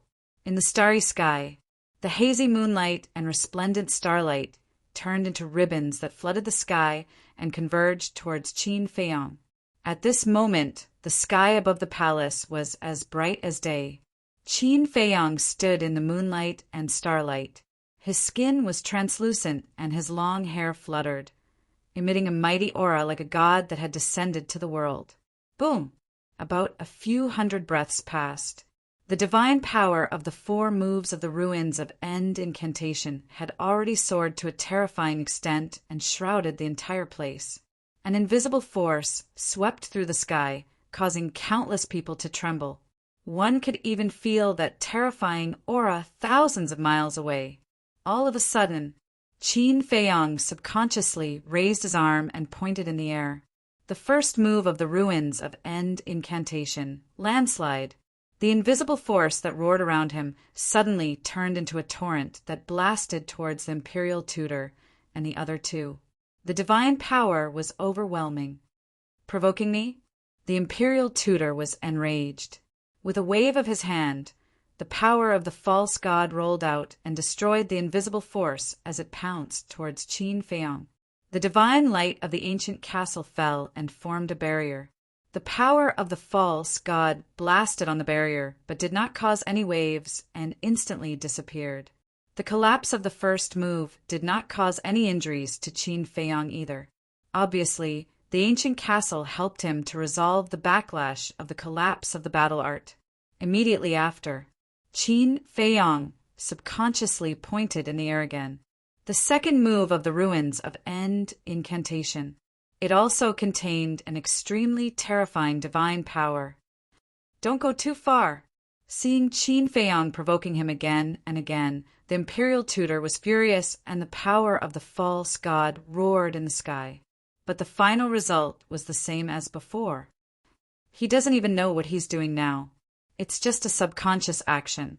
Why are you so angry? Old Man Qin sneered. Before he finished speaking, the third move of the ruins of End Incantation appeared, splitting the sky. The divine power was even more terrifying than the first and second moves, and the target was still the Imperial Tutor.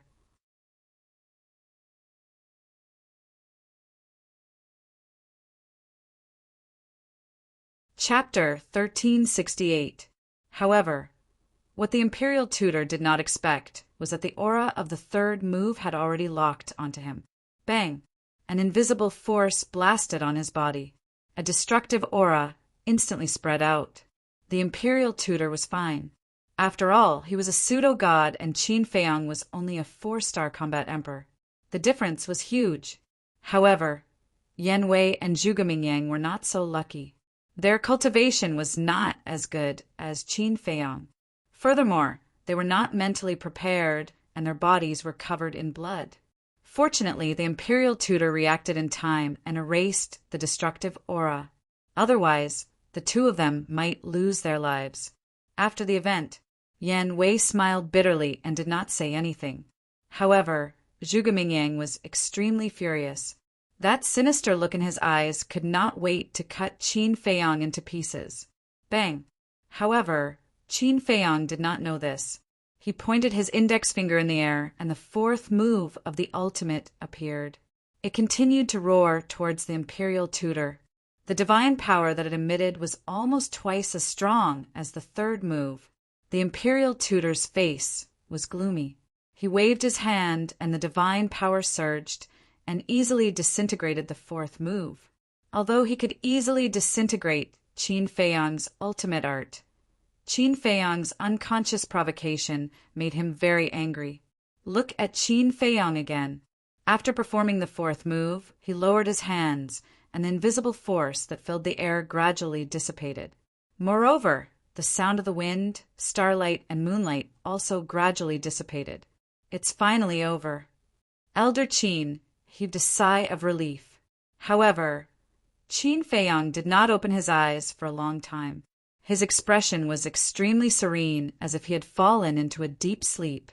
When everything returned to normal, Qin Feiyang finally opened his eyes. 2 bright rays of light burst out from his eyes. However, what followed was confusion. "What's wrong with me?" Qin Feiyang muttered. He looked at Elder Qin, the imperial tutor, and the rest, and then at the crowd below. He asked suspiciously, "Why are there so many people?" Swoosh! Old Man Qin rushed over to Qin Feiyang and asked, "You don't remember anything?" Qin Feiyang pondered for a while and said, "I only remember that when I walked out of the hall and looked at the moonlight, I had a feeling. But gradually I seem to have entered a wonderful state. This is the ethereal realm." Old Qin said, "Ethereal realm?" Qin Feiyang was stunned and asked, "What's this?" Old Man Qin glanced at the crowd below and said, "Let's go down first." All right.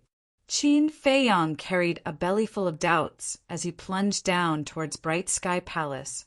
Old Qin and the commander of the Kirin army followed closely behind.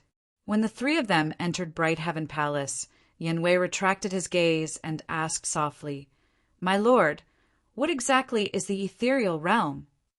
The imperial advisor ignored him. He looked at Zhuge Mingyang and transmitted his voice to him. "Don't be discouraged. No matter what, you've entered the ethereal realm earlier than him." "I did enter the ethereal realm earlier than him. But, old ancestor, have you ever thought about how much older I am than him?" Zhuge Mingyang mocked himself. When Qin Feiyang was just born, he had already entered the temple and was famous in the imperial capital. It could be said that he could be considered to have watched Qin Feiyang grow up. This was the essential difference. Bright Heaven Palace. Old Man Qin explained the situation of the ethereal realm to Qin Feiyang and the commander of the Kirin army in detail. It turned out that the ethereal realm was a kind of selfless and selfless state. Entering the ethereal realm, whether it was potential or comprehension, it would be greatly improved. But this improvement was only temporary. Once awakened from the ethereal realm, it would disappear. However, although it was short, it was enough to make a person undergo earth-shattering changes. This kind of change was the transformation of the battle arts, and it wasn't an ordinary transformation, but a transformation into a divine art. Just like before, the void-returning art was originally just a perfect battle art. But in the end, Qin Feiyang raised the void-returning art to a divine art in the ethereal realm. In short, the ethereal realm was actually a kind of epiphany, comprehension of all things in the world. There was no shortcut to this kind of comprehension. Some people would never be able to enter the ethereal realm in their entire lives, and some people could only enter once in their entire lives. In short, the ethereal realm could only be encountered by chance and not sought. It completely depended on chance and luck. After listening to Old Man Qin's explanation, Qin Feiyang waved his hand and evolved the first move of the void-returning art, Landslide. Feeling that astonishing divine might, the excitement in his eyes could not be concealed. Unexpectedly, he could actually step into such a magical realm. Old Man Qin asked, "Do you know how the late emperor created the divine dragon art back then?" Qin Feiyang was slightly stunned and asked suspiciously, "Also enter the ethereal realm?" "Yes." Old Man Qin nodded and said, "However, don't be too proud, because someone entered the ethereal realm before you." Qin Feiyang was surprised and asked, "Who is it?" "You know him," Old Man Qin said. "I know him." Qin Feiyang frowned. A figure suddenly appeared in his mind and said, "It's Zhuge Mingyang." "That's right. It's just that when he entered the ethereal realm, he wasn't in the imperial city, so very few people know about it." Old Man Qin said. Qin Feiyang's eyes flashed with a cold light and said, "You mean in order to transform a battle art into a divine art, only by entering the ethereal realm can it be done?" Yes. Old Man Qin nodded and smiled. However, you don't have to compete with Zhuge Mingyang. After all, you are much younger than him. Overall, you are still better than him. The commander of the Kirin army nodded in agreement. Because Zhuge Mingyang did not step into the ethereal realm when he was Qin Feiyang's age. Why should I compete with him? Qin Feiyang smiled faintly, waved his hand, and the first move of the ruins returning art, landslide, instantly collapsed. Swish! At this moment, two figures descended outside the main hall. Qin Feiyang looked up and his eyes flashed. It was Yan Wei and the Imperial Preceptor. At the same time, Old Man Qin and the commander of the Kirin army also looked at the Imperial Preceptor, their eyes flashing coldly. Now, Old Man Qin and the commander of the Kirin army had completely fallen out with the Imperial Preceptor. Of course, the Imperial Preceptor did not have a good impression of Old Man Qin and the commander. In short, both sides were unhappy with each other. Congratulations, congratulations. Yan Wei followed behind the Imperial Preceptor, and as he entered the main hall, he secretly smiled. Obviously, he had already heard about the ethereal realm from the Imperial Preceptor. Qin Feiyang secretly smiled and asked in confusion, "What's with the injuries on your body?" Yan Wei was stunned and said with a wry smile, "Isn't it your masterpiece?" Me. Qin Feiyang was stunned. The Imperial Preceptor is right. Those who enter the ethereal realm don't know what to do. Yan Wei helplessly smiled and briefly explained the situation at that time. After all, at this time, it was not suitable to talk for too long. Of course, although it was just a few words, Yan Wei also explained the whole thing very clearly. This, Qin Feiyang was stunned and secretly smiled. "Sorry." "It's nothing, but you have to thank Old Man Qin for this," Yan Wei secretly said. "I know," Qin Feiyang said. During the conversation, the Imperial Preceptor came to Qin Feiyang and the other two, and stopped to look at Old Man Qin. Old Man Qin also looked at him. Both of their gazes were overbearing, and their gazes collided in the void, creating wisps of invisible sparks. The atmosphere became dignified all of a sudden. Qin Feiyang's eyes flashed, and he turned to look at Old Man Qin and said, "I am very grateful for your help, but now I have some private matters to discuss with the Imperial Preceptor. Please leave first." "Private matters?" Old Man Qin raised his eyebrows. He was worried that Qin Feiyang and the Imperial Preceptor had some kind of deal. "Don't worry. I will never wallow in the mire with the Imperial Preceptor," Qin Feiyang secretly said. Old Man Qin looked at him deeply, opened a portal, and said to the commander of the Kirin army, "Let's go." Immediately, the two turned and walked toward the portal. "Commander."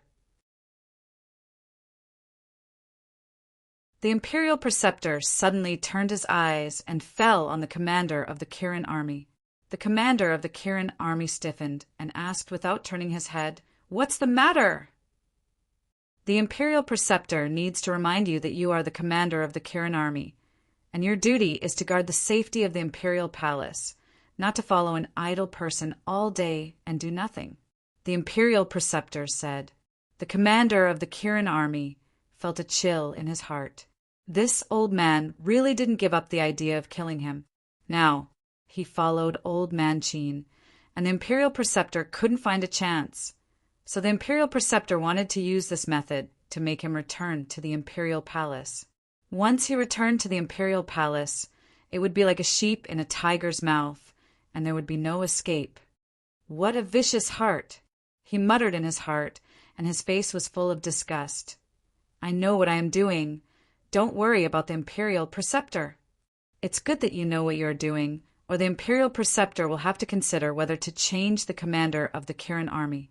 The Imperial Preceptor said expressionlessly. The commander of the Kirin army clenched his hands.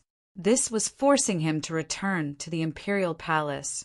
Old Man Qin turned to look at the Imperial Preceptor and said, "The commander of the Kirin army was personally appointed by His Majesty."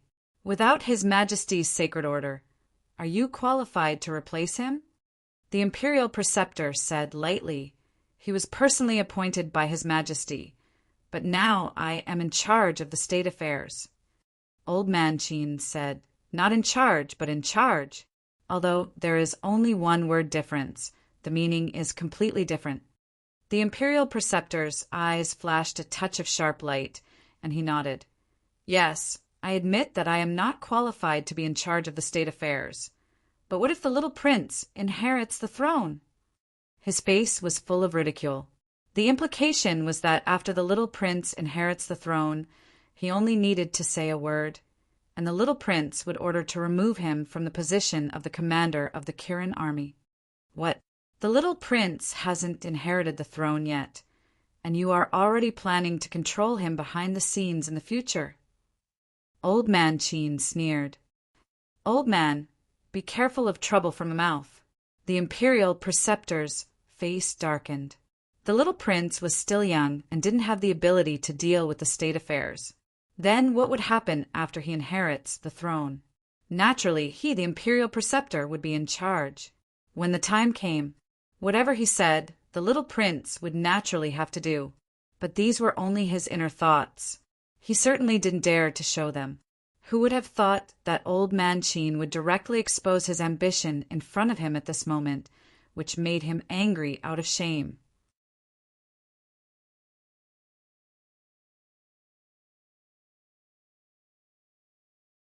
Chapter 1369.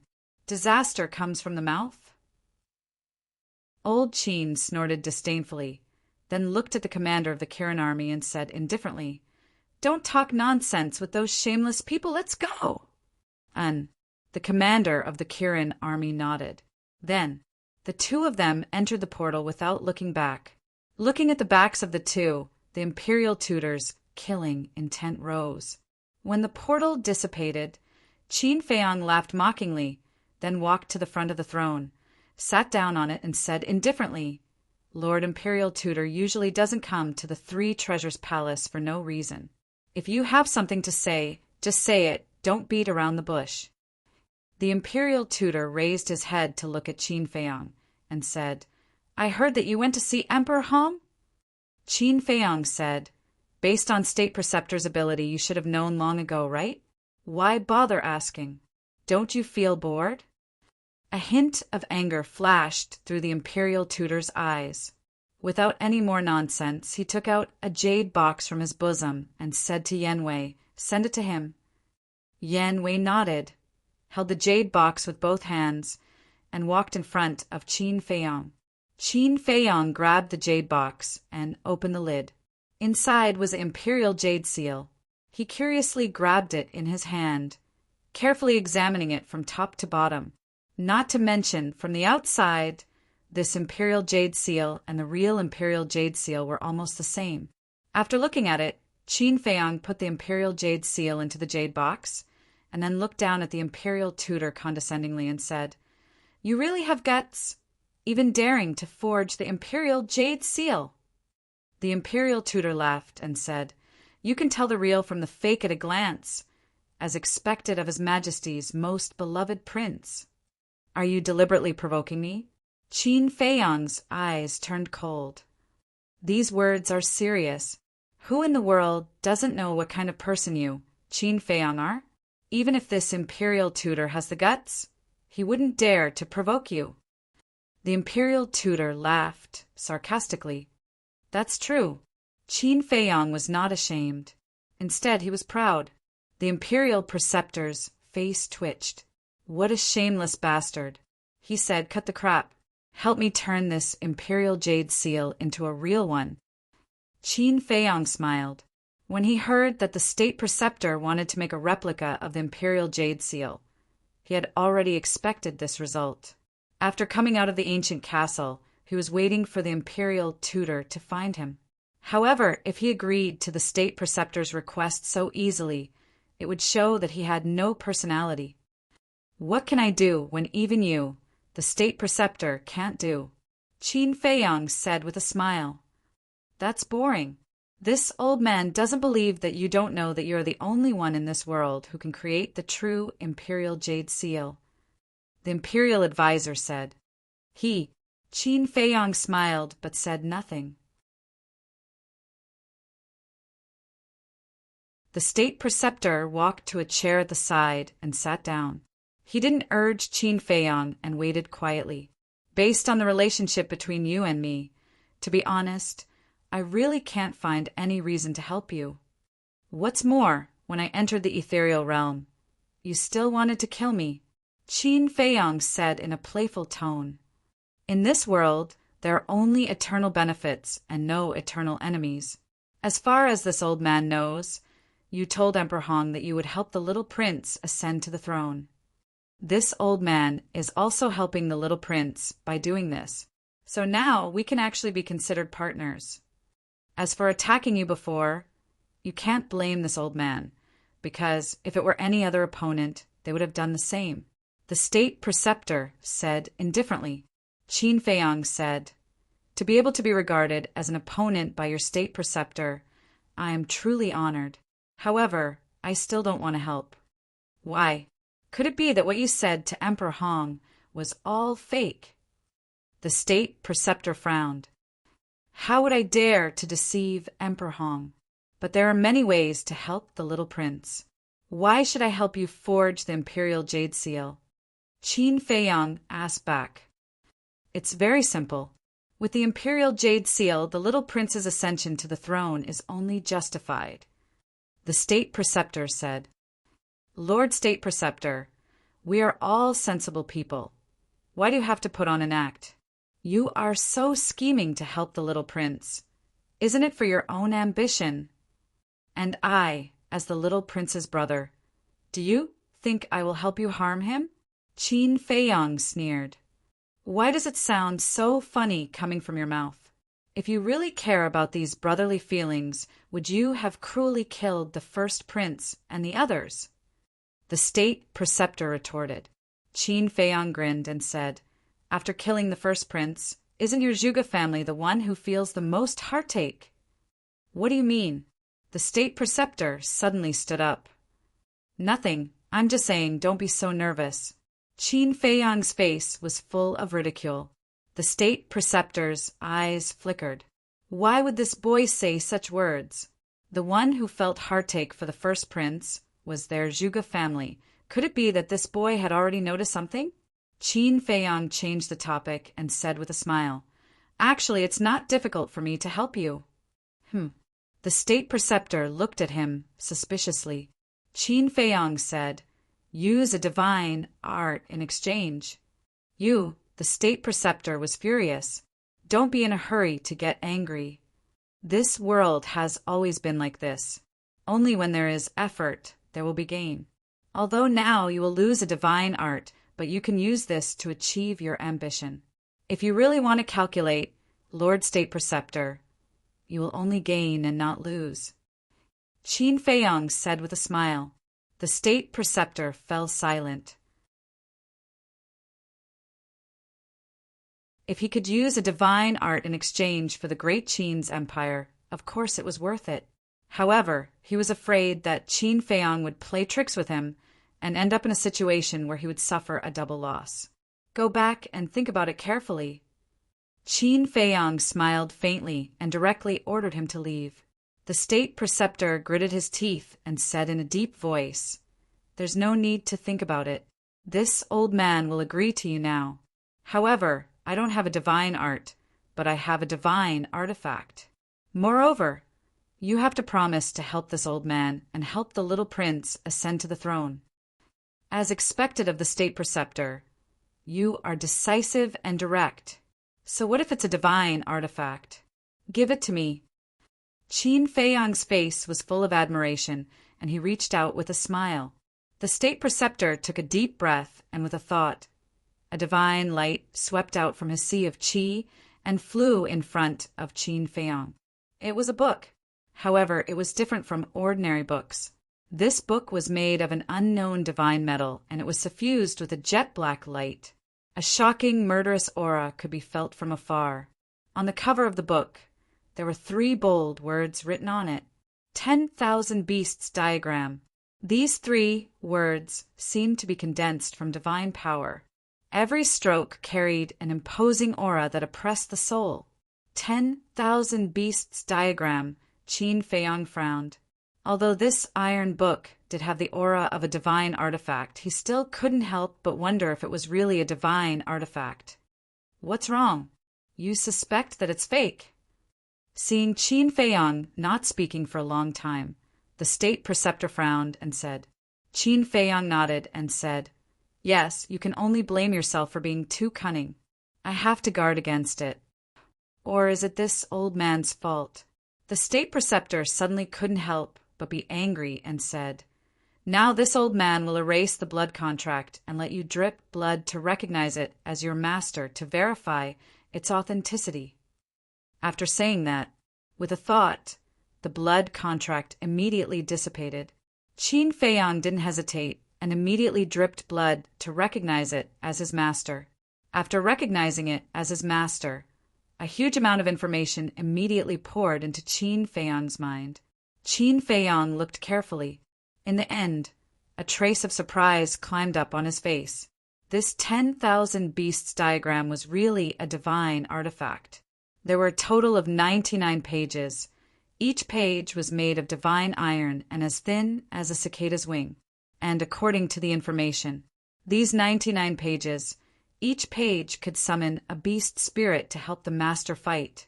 In other words, this 10,000 Beasts diagram could summon 99 beast spirits to fight for him. The beast spirits on each page were different. Moreover, these 99 beast spirits were all divine beast spirits. For example,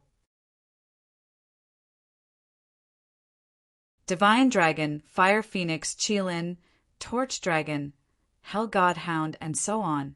The most important thing was that these beast spirits were immortal and indestructible. If they were scattered by someone, they could be summoned again the next day, unless the 10,000 Beasts diagram was destroyed. However, soon, the joy in Qin Feiyang's heart was replaced by vigilance. He knew the state preceptor too well. With the state preceptor's character, it was impossible for him to simply give him a divine artifact. The state preceptor said impatiently, "This old man has already given you the divine artifact. Shouldn't you fulfill your promise now?" "I can't run away. Why are you in such a hurry?" Qin Feiyang smiled and was about to open the cover and open the first page. However, he was surprised to find that he couldn't open the cover, and he frowned slightly and tried again, but he still couldn't open it. Immediately, Qin Feiyang looked up at the state preceptor and asked, "What's going on?" The state preceptor said, "The 10,000 Beasts diagram can only be opened when you break through to the real war god." "There's such a thing?" Qin Feiyang was shocked. "What else do you think?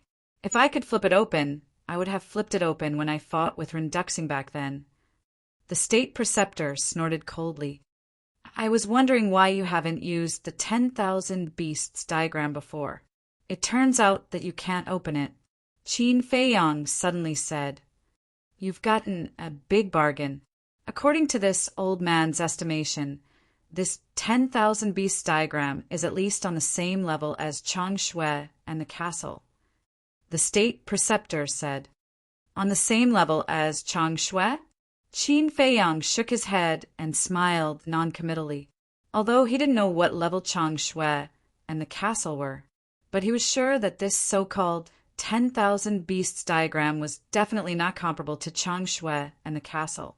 However, it needed to wait until the war god to open it. It seemed that this 10,000 Beasts diagram was not a low-level artifact. "Okay, then I'll accept it." Qin Feiyang chuckled, and with a thought, the 10,000 Beasts diagram entered the Qi Sea and floated next to Changshui. Then, he grabbed the Imperial Jade Seal again and looked at it left and right. There was a glimmer of light in the depths of his eyes. "Wait a minute." Qin Feiyang looked up at the state preceptor and said, then took the jade box and the Imperial Jade Seal and entered the castle. Lu Jing got up and walked to Qin Feiyang's side. Looking at the imperial jade seal in his hand, his pupils shrank slightly and said, "Sure enough, it can be passed off as genuine. What's fake will never be real." Qin Feiyang raised the corner of his mouth, took out Chang Shui, and carefully scratched the bottom of the imperial jade seal.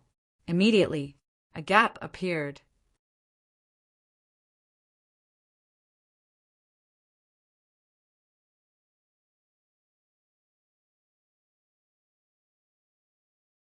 Chapter 1370. What are you doing now? Lu Zhang looked at Qin Feiyang suspiciously. "I'm making a mark." Qin Feiyang smiled and put the heirloom seal into the jade box. Then he cut his wrist, and the purple gold dragon blood flowed into the jade box. After a while, the entire heirloom seal was soaked in the purple gold dragon blood. Lu Zhang looked at this scene in surprise and asked, "Little cousin, have you thought of a question?" Qin Feiyang was stunned and asked in confusion, "What question?" Lu Zhang said, "When the emperor expelled you from the imperial palace, was his purpose to force you into a desperate situation and stimulate your potential so that your bloodline could revert to its ancestral state?" Lu Zhang, "Are you a spy sent by the emperor?" "What spy? He's an idiot." Fatso and the white-eyed wolf said disdainfully, "I'm just saying my guess. Besides, it's not impossible. Do you have to mock me like this?"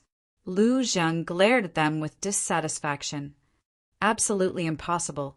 Fatso shook his finger and said in a firm tone, "Why?" Lu Zhang was suspicious. "Think about it.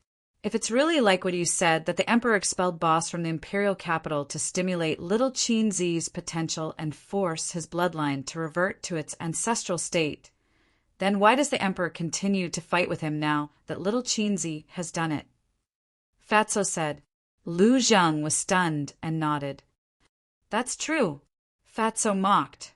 "That's why we said that you're an idiot." Lu Zhang rolled his eyes and looked at Qin Feiyang. "But I have a feeling that there's something hidden here." Qin Feiyang's eyes flashed, and he asked calmly, "Then what do you think is hidden here?" Lu Zhang's face darkened, and he said angrily, "Boy, you're not being honest. Are you trying to trick me?" Qin Feiyang smiled embarrassedly. So this guy wasn't stupid after all. Lu Zhang rolled his eyes and waved his hand.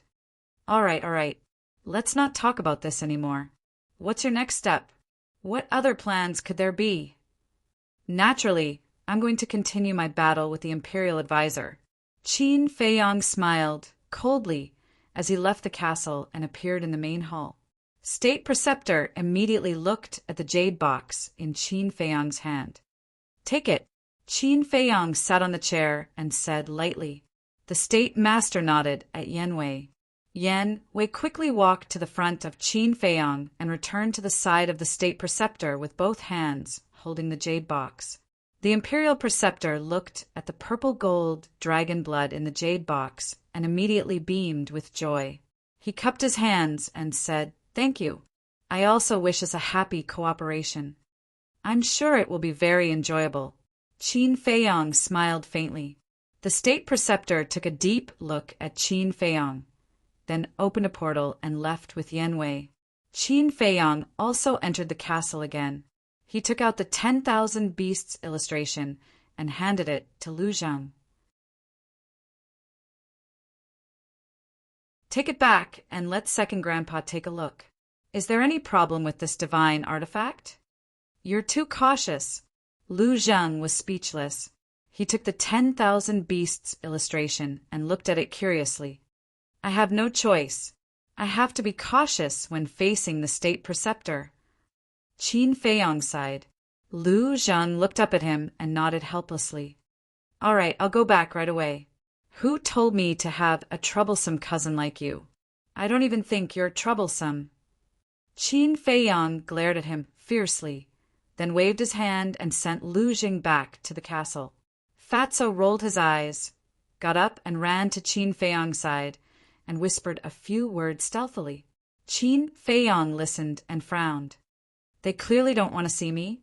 It's not appropriate for me to run over like this, is it? Fatso said. At worst, we won't show up and just observe in secret. Qin Feiyang pondered for a moment and nodded. All right, I've long wanted to know where the Liu family is hiding anyway. After that, he raised his hand and waved, and the scene in front of him appeared. He saw that Liu Zheng had already entered the portal. Qin Feiyang's eyes flashed, and he drove the castle in.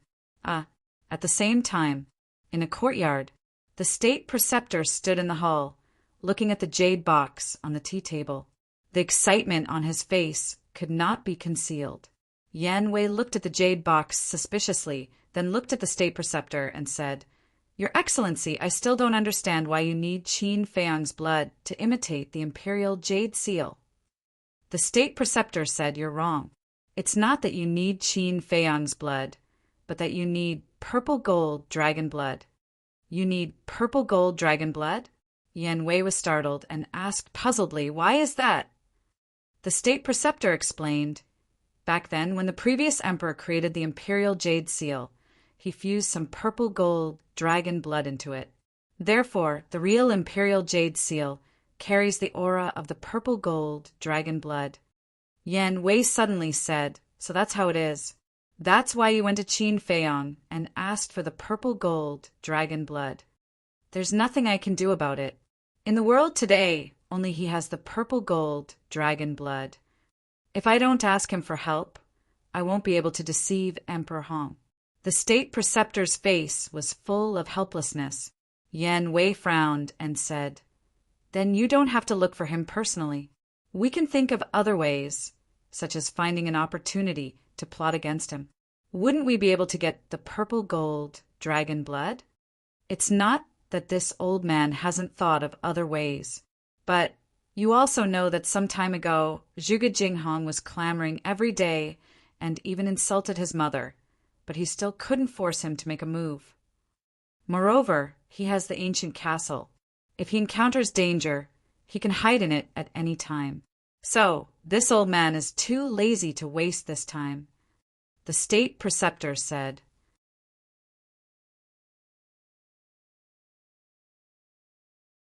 That makes sense. Yan Wei nodded and said, However, this lowly one still thinks that using a divine artifact to exchange for the purple gold dragon blood is too great a price. It doesn't matter. This old man doesn't care about a mere divine artifact at all, because as long as this old man wants it, I can get it at any time. Moreover, a divine artifact that can't be revived, even if it is given to him, he can't use it. The state preceptor said disdainfully. And Yan Wei was surprised. Such a big tone? Did he think that divine artifacts were cabbages? Sir, your words scared this lowly one quite a bit. How can a divine artifact be obtained so easily? Yan Wei didn't dare to ask directly, so he beat around the bush. The state preceptor looked at him indifferently, didn't answer, and began to fuse with the purple gold dragon blood. Yan Wei didn't dare to say anything anymore, because the more you speak, the more mistakes you make. Once there were too many questions, it would definitely arouse the state preceptor's suspicion. However, this matter had to be quickly informed of Qin Feiyang. If it was really like what the state preceptor said, then there was probably a mysterious force behind the state preceptor.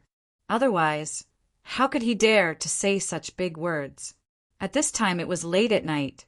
The dark night shrouded the mountains and rivers, making everything seem mysterious and unpredictable.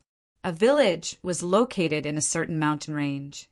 The people in the village had already fallen asleep, and it was particularly quiet.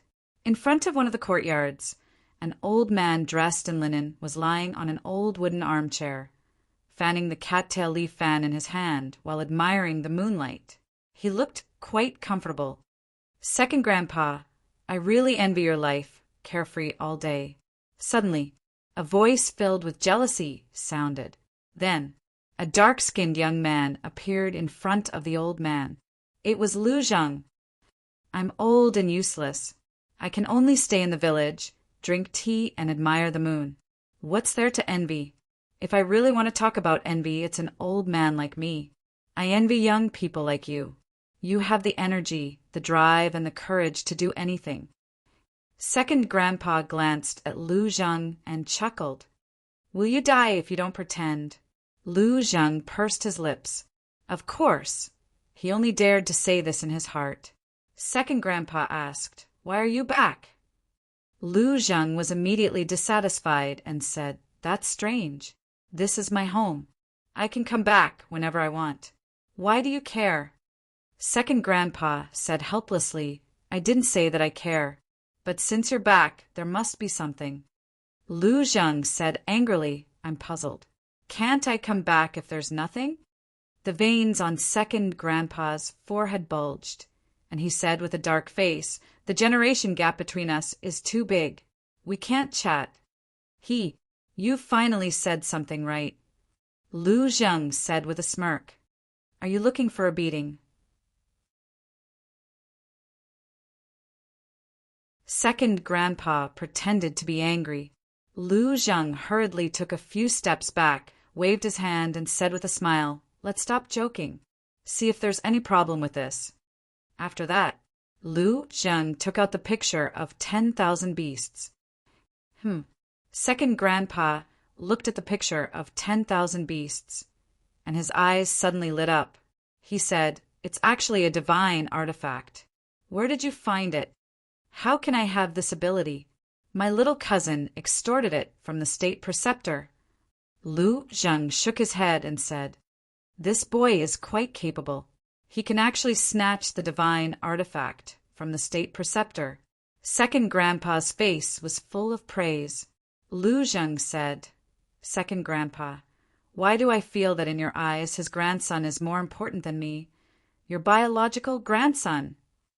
What nonsense are you talking about? You are all my grandchildren. Of course, I will treat you equally. But I have to admit that he is indeed more promising than you. Second Grandpa said with a smile. Lu Zheng almost raised his middle finger. Second Grandpa took the picture of 10,000 beasts and looked at it carefully for a moment. A trace of suspicion gradually crept into his old eyes. Is there a problem? Seeing this, Lu Zheng asked in surprise. Wait. Second Grandpa waved his hand and released his divine sense into the picture of 10,000 beasts. The suspicion in his eyes grew stronger. A moment later, he withdrew his divine sense and shook his head. There is no problem with the picture of 10,000 beasts, but I found a bigger problem. Why do your words sound so contradictory? Lu Zheng frowned. At this moment, Qin Feiyang was in the void above the two of them, looking at the village curiously. But when he heard Second Grandpa's words, he immediately changed the picture and locked onto Second Grandpa. Second Grandpa was silent for a while. He looked up at Lu Zheng and asked, Are you sure this divine artifact belongs to the state preceptor? Of course. The state preceptor personally gave it to my little cousin. Lu Zheng said. Strange. Second Grandpa looked at the picture of 10,000 beasts again, his old face full of doubts. What's the matter? Can you explain it clearly? Lu Zheng said angrily. Second Grandpa said, I know all the divine artifacts in the great Qin Empire, but I have never seen this picture of 10,000 beasts. What? Lu Zheng's expression froze. Second Grandpa continued, Not only have I never seen it, but I have never even heard of it. And I know the state preceptor like the back of my hand. I am sure that he did not have this divine artifact before. You mean that the state preceptor only got this divine artifact recently? You're tuning in to the Thunder Spear YouTube channel. Don't forget to subscribe and join us on this journey to catch the most captivating stories.